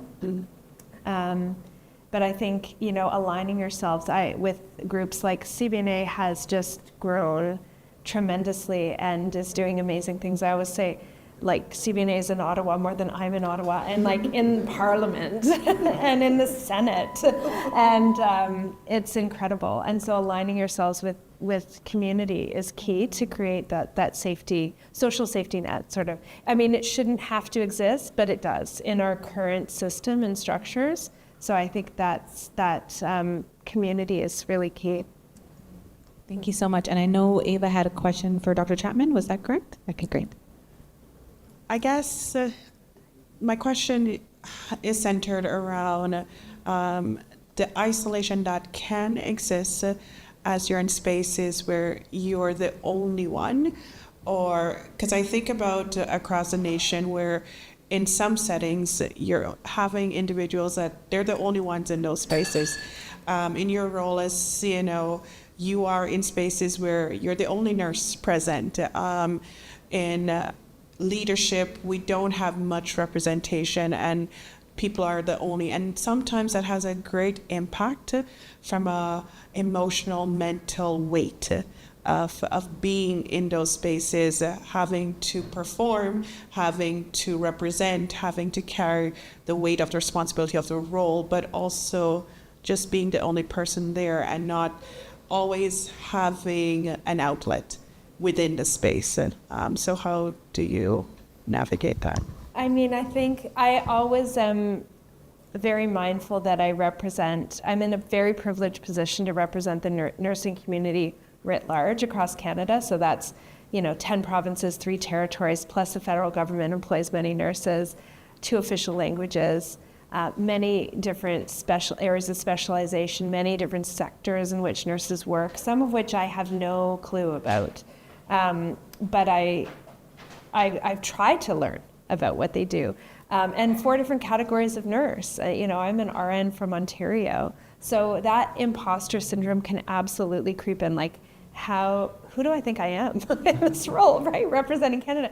But I'm very privileged to be representing Canada's nurses. So I always think of people in this room. I think of all the engagement that I'm doing across the country. I think of the nurse who was declaring somebody in a ravine as a grizzly bear was behind her. The nurse who, watched her family go away in a Winnebago as she couldn't leave the nursing station. Otherwise, the entire community would lose nursing services when her family went on vacation and her vacation was denied and she was pulled back. I think of all these examples of nurses from across the country. Nurses who are working in the Arctic and flying communities and on Prince Edward Island. Like I try to bring all those examples, and I think I'm one nurse, but we are like almost 500,000 strong. I'm rounding up. We're like 466,000 nurses strong, plus all the nursing students, right? And so there's richness in that. But I think that, people shouldn't pay attention to us because we're so numerous. They should pay attention to us because the role that we play and the wide array of roles that nurses play in health systems across Canada. And so I try to reflect that diversity of perspectives in policy and decision making, and kind of lead from where I stand, and mindful that my perspective is limited, but it's enriched by the engagement that I do across the country and the communities in which I work with, the communities that I work with. The question I had to ask was, initiative and organizations like the CBA exist because there's a problem. And I really applaud the CBA for what they do, because when they have presence in spaces like this, then people that connect and relate to that organization can tap strength, So is there any these type of organizations and initiatives, are they opportunities where they are sort of mandated to exist in the healthcare sector as a strong presence? So saying, okay, we have like a CBNA representative being in Ontario, like we have to have this representative, for the Black community staying in this space, or Indigenous community saying that, I think this would also speak to the question that she had to ask, right? Where you have, or I'm going to Nova Scotia, for some work as a traveling nurse, but I have support there, right? Because in the healthcare sector in Nova Scotia, they are mandated, or there is promotion. Isn't mandated strong language, but there is sort of like initiatives that are promoted there. That there is support that exists for me, that I'm coming there, so I'm not just coming there taking care of myself, right? Being in this new space and all, but like these initiatives and resources exist that I can tap into for strength and even for community and support, right? Things that I can just like go to, even if it's something as small as, sort of minor fellowship, or, we have like resources for support, shelter, food, stuff like that, that just exists so that it can make people want to, or like not feel so what's the word I'm looking for? Isolated? Yeah, scared, right? Oh, I'm going somewhere that I've never seen before, or I don't know how the reception is like there. Like, I'm just gonna fend for myself. Now it's more like, okay, I'm going there to, literally, like, it's a whole network now, right? It's a whole network of like support resources and connections and resources are there. So is that mandated in anywhere, or does it exist in any way for Canada? And like, if it doesn't, like, how will we work into its making that exist? It's a really good question. I mean, on the topic of like workplace resources, like food and shelter, housing, parking subsidies, transit subsidies, nutrition, places for, nutrition and rest in the work environment. These are all things we put in the toolkit, but there's very little from a federal government perspective that we can mandate. Healthcare is we fund healthcare. How it is organized and administered is up to provinces and territories. So if a province wanted to do that, that would be up to their jurisdiction. We don't have, constitutionally, we don't have the right to tell the provinces what to do when it comes to healthcare, with small exceptions around accountability for data and things like that. But how it is, we have to respect the provinces and territories to determine that they know their jurisdictions best, and so they have to develop the resources. I think the emergence of CBNA everywhere across the country speaks volumes. I know, it speaks volumes to the need, and I think that there are, chapters in post-secondary institutions popping up everywhere across the country. And I think those supports are absolutely needed.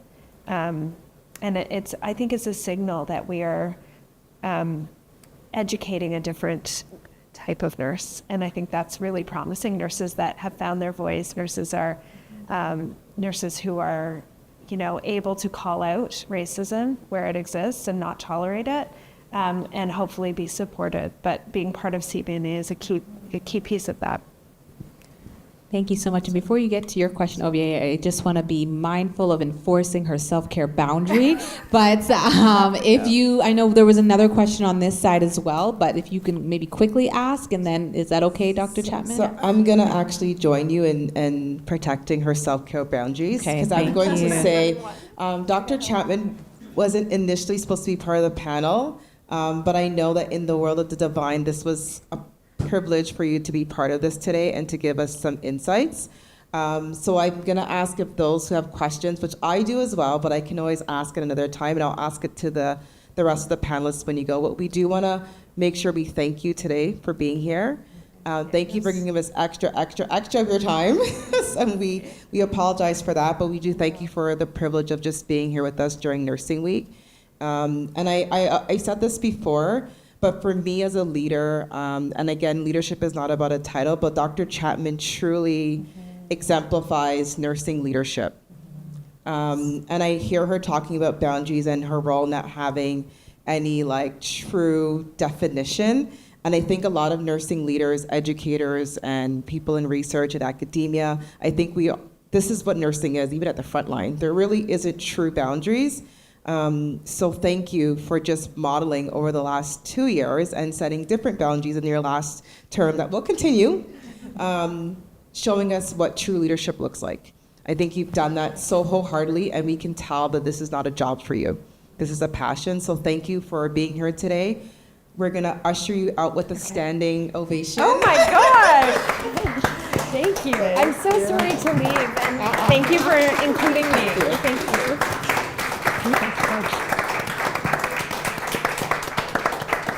Have a great one. Take care. So take care. See you soon.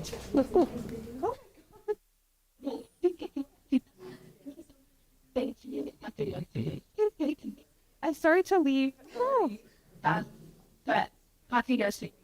Yes, thank you so much, Joy. Thank you so much. So pleasure to meet you. I'm saying.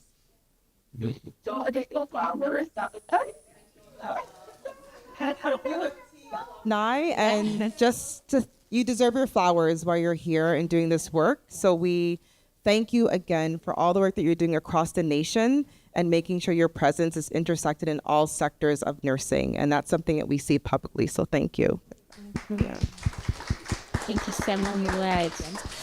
We just kind of wanted you to start to think about some of these things for yourself upon reflection, because we're conscious of time. We might not be able to get to the full activity.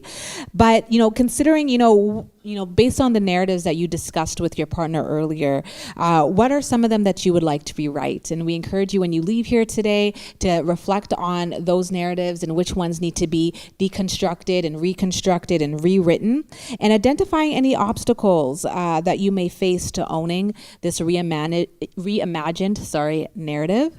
And then from there, how can you celebrate with community? Because that is so vital and so important for us to continuously reinforce our new narratives. I know sometimes for myself, when I'm losing, sight of myself, I call my tribe and they remind me of the new narratives that I have for myself. And so just as a point of encouragement there. But was there any other questions? And then I'll let Sophia do our wrap up. And I noticed during Dr. Chapman's toolkit overview, she pointed out that the employee assistance program within our organizations and institutions are not necessarily used by employees. And I know it doesn't go into more granular data on why, but I think my question to the panel is, what can we do to advocate if that program is not one that's being accessed enough related to concerns of whether privacy?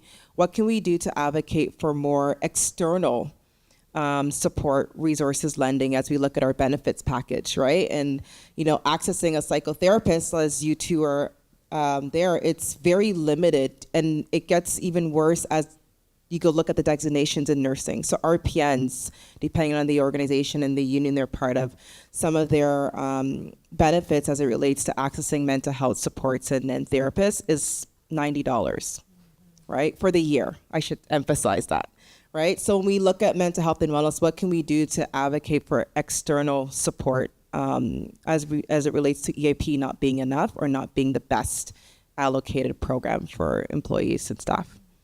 One of the issues I have all the time is that mental health gets siloed off of the rest of healthcare field. And then depending on where you rank in regards to, and this ranking is really, it's a construct that has been made up, but, social workers are pretty much the epitome of when it comes to mental health, but not recognizing that there's a lot of other allied health professionals that do this work. Registered psychotherapists, occupational therapists also do this work. And so, from my part as a psychotherapist, I've actually right now I'm engaging with another university on behalf of their students who are facing anti-Black racism on their campus to really advocate. I'm writing the letters. I am sending it to their EDI department. I am looping in the dean, because that's a part of our community, right? We may not necessarily be in the nursing field, but I have a nurse right now who, her benefit package is $300 for the year. She worked all through COVID. She's dealing with a lot. And so, my way of, and not every therapist can do this. I am privileged to be able to do this, but my way is, okay, I'm going to charge you not even anything for your session so that we can stretch your benefits in order for you to get access. And just the relief in her voice to be like, okay, you're willing to do that, because there were other therapists who saw I only had $300 and realized they couldn't even get more than 2 sessions out of me, refused to even see me. And so I think a part of what we do, even though I'm not a social worker, a part of my role is to advocate and write those letters and inquire and bring my services to the forefront of organizations who may not necessarily even know that I exist. But that's my point. Anybody else have any thoughts? I think it's important that we, for one, try to utilize the programs. I think in speaking to our communities and probably as with nurses in general, we don't even utilize the program that's there. So if it's underutilized, it will be underfunded. Mm-hmm. We must take the opportunity to access it, and then you can say, well, I've utilized it, but it wasn't significant, it wasn't enough. Because the first thing someone's gonna come back and ask you is, did you even try? So we wanna take that opportunity to try and utilize the program, and we should be utilizing it every year. There's always gonna be something that you will need support with, and you need a helping hand.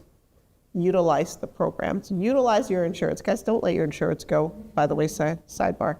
You pay for it. You pay for it, so utilize it. And then now looking at how can we increase it? How can we advocate for more, even culturally appropriate therapists on the other end of the EAP sessions? Is that we start communicating our experiences. We communicate our needs. We communicate where we saw there was a gap, and we come with perhaps some opportunities to improve. To not utilize it means that it's fine. That's what the upper beings would look at it as. If you don't use it, well, it's okay.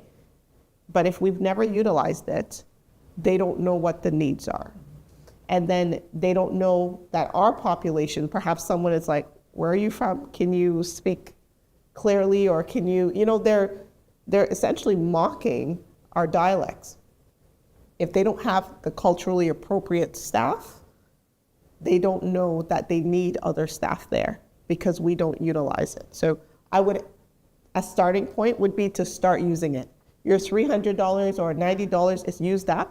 Now you have the opportunity to advocate for more. But if you never utilize it, they're like, well, why? Why are you asking for more when you didn't even start? So I would say the first action is to use it. Anita, James? Thank you for those responses. I think those are really important. So the way that I advocate for clients who don't necessarily have funds is to understand what resources are available. So there are actually quite a few organizations now who are offering free psychotherapy. So similar to Shaniqua, like I will offer a sliding scale, right? Like if I'm in a relationship with someone, it's more important that they're getting the support that they need than me prioritizing, my bottom line. So I know one of them is Black Mental Health Matters. They provide, I think, a limited amount, but you can still access that. Minnow Care, it's a new Black healthcare organization that offers different things. And again, it's based on the research and the disproportionate racism and mistreatment of racialized folks. So yeah, that's what I would say, to just look to see what else there is out there.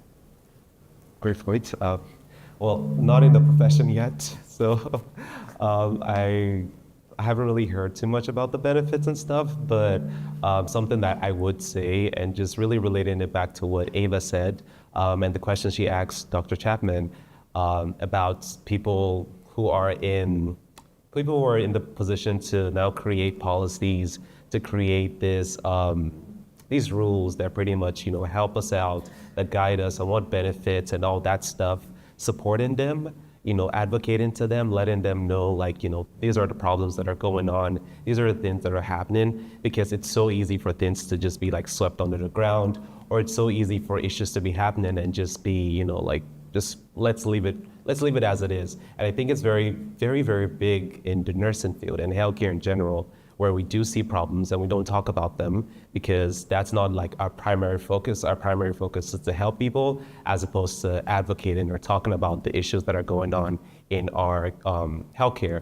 And the COVID-19 really exacerbated all the issues that we have in healthcare. And in a way, I'm glad about that because it really just showed us up onto people's faces, on the TVs, on screens, started seeing the problems that are going on in healthcare. So definitely just being advocates and supporting people who are in that advocacy position, and also just aspiring to be advocates yourself. Just advocacy is not always, just protesting or going through the halls, shouting and doing all this stuff. Like, it's great, and it definitely brings a lot of attention, yes, but you can also advocate with letters, with, talking to people, communication, just saying things to people, posting on social media, reposting, resharing, just little things that we can do in technology, and our lives have become so much easier when it comes to, well, not easier, but just more options when it comes to advocacy. So definitely using all the resources that you have to advocate for yourself. And I believe with that, we can definitely get somewhere. And then unions. Yes. And that's the other one. Unions, but maybe that's what you push for, right? We have one last question on this side, because I know you've been wanting to ask a question, so we do want to get to you. And then the panelists will be around afterwards. If you had any additional questions, feel free to engage and to speak with them. But yes, your question? What can allies do as student nurses to support Black nurses and, the Black population, Black patients in the education sphere, as well as in hospitals and maybe even in the political and community sphere? Question. Anybody want to take that question first? Sure. I think it's really important to recognize when you don't know something. I know for allies, it can be really scary to ask a question out of fear that you're going to be ostracized. And so it takes a lot of courage. Sometimes the only way that you're going to learn, right? So doing some hard overdrive and pushing through and asking those questions, because that's the only way we can really, get to where we want to go. And just aligning yourself, learning, right? There's so many different ways to do that. Creating relationships, like actual relationships. To better understand. Beautiful. I think that word relationship is very important. To build a relationship, to build a friendship, it also leads to an understanding of that person, of their needs, their wants, their experiences, their trauma. It's very important to build that relationship and friendship. And there's also, the saying, see something, say something. And it's standing up with the community of nurses who are experiencing perhaps racism, sexism, ableism. It's being able to stand up with them. And because one of the things that happens is that oftentimes you're in isolation. So you do need an ally to support you and to be with you. If you're in a community or an area where you are the only, perhaps Black nurse, the only person really that can support you is an ally. So it's really coming alongside, standing with them and learning. It's very important to learn because not every Black person's experience is the same. Not every Black person's narrative is the same. Really? I need you to stop psychotherapy. Okay. But yeah. And certainly one of the ones that you mentioned was, speaking up when something happens, and then kind of supporting the person that's being affected. But then there was another comment about, how advocacy can also be career ending, and kind of navigating that very delicately so that, you're not stepping in front of, the person that could be advocating for themselves, but to, also be a part of that change in a way that's conscientious and effective, and that's also not going to be alienating for, the person doing that work. Absolutely. And if I can add, some of my most impactful experiences with allies have been ones who have created space for me, right? In the sense that sometimes it's not always having to speak on my behalf. I'm quite able to do that on my own, right? But creating a space where I feel like I'm able to, whether you're like in a management position where it's like, okay, yes, we'll give room for your voice here at this table, or I will listen to you as you debrief maybe a really difficult situation that you've gone through.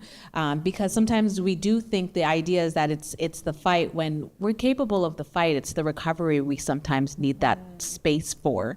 And so sometimes that's where you can come and be an ally, but that comes with relationship, as was being said.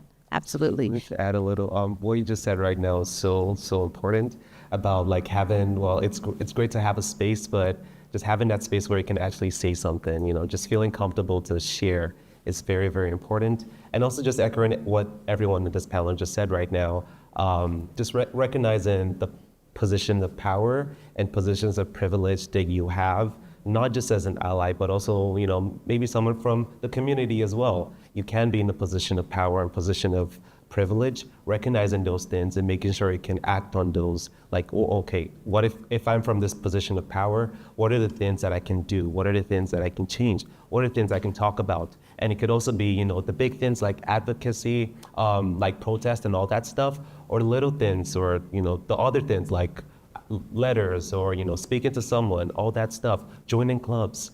In my club at York University, it's so amazing because we have such a diverse group of people, and I'm always really proud when people apply, even though they might not necessarily be or identify with our cultural background. I'm really, really proud because it's so great, it's so wonderful. Of course, yes, 100%, it might feel uncomfortable at first, it might feel like, what am I doing? But I'm really, really glad when I see that, because it really means that they want to learn, they want to know, they want to be part of a change, they want to be part of something that's quite bigger than themselves. So I really, really appreciate that. So joining things, being here today is awesome.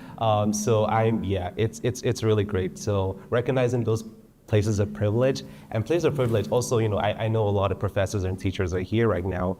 Places of privilege could be the things that you impact to your student. How do you talk to them? How do you treat students who have like intersectionalities in their lives, immigrants, from different communities, marginalized communities? How do you treat them? How do you relate to them? How do you share information like this with them? Those are also, positions of power, and they're very, very important. So, yeah. Thank you so much for that question, and I will close out with Ovie, who has the last remarks. I kind of just wanted to add an answer to Lindsay's question, and I do want to thank you for asking, because I think oftentimes we get asked that, or people want to ask it and they don't know how to. I think the biggest piece, and I struggle with the word ally and how we defined it based off of race relationships, and as I was listening to us answer this question, you answer it, like, how do we show up for people that we're kind to, right? We don't second guess it. We just show up. So I think when you're thinking about how do you support someone from what we call a visible minority, is how do you just show up for someone you care about, right? Or someone from the human side. And I think the first part of that is just you have to drop any biases that you may have or may not even be aware you have. And I think that goes beyond race, right? Because I think we live in a society where there's been social constructs like just embedded in our mind from since we're babies. And I think the other part of it too is being authentic, right? So you'll probably never truly meet a marginalized person or a person of color who wants you to have pity towards their experience or what they're going through. It's more the authenticity piece, that you actually can see me as an actual human being, right? Who's experiencing something that you probably wouldn't want to experience. So how do you just show up for me in that space? And I think the biggest part too, because there is a privilege that comes with certain groups, is how do you then take that privilege or that power and make room for others, right? So when you look at just starting CBNA, and I have to shout out my co-founders here, it's Ava Anadegwu and Karen Pingal. We started this in 2020, and irrespective of race, the starting of this, even for me, was I have privilege within my own experience. One of that was I know who I am. That was the number one, right? And in knowing who I am, how do we create space for others to navigate challenges, whether it's related to racism or whether it's related to the profession or whether it's related to leadership challenges, and how do we make sure we pull them along this journey, right? And I think if you ask those exact same questions, irrespective of race, you'll always show up for every single human being, regardless of race. And I think we need to stop bringing the theory and sometimes the logic to how to show up for an other and just get back to the human side.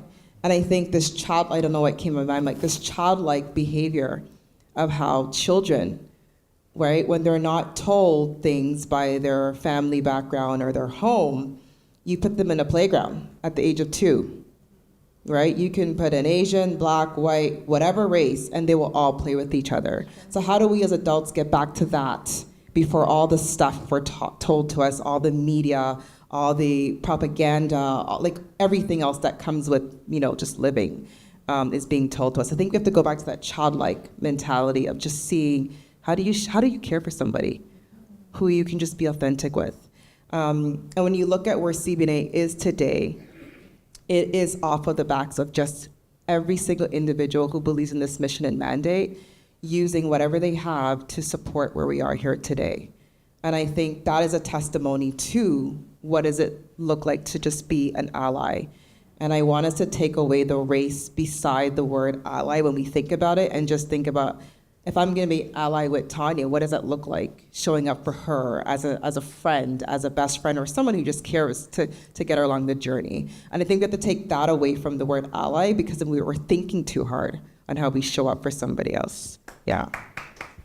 And again, you just coming here today and feeling welcomed and wanting to learn, that is what it looks like, right? Because in your journey, as you work and as you do whatever you're going to do, or continue to support CBNA whatever way you can, once you start to know more about the organization and the community and how we're changing healthcare beyond race, I think you'll find meaning in supporting another nursing organization that will be here for quite a long time and be part of those legacy organizations. As it was asked, like, how do we make this mandated? I think it's us within the nursing profession and beyond, because some of our greatest partners are not nurses or not in the nursing profession.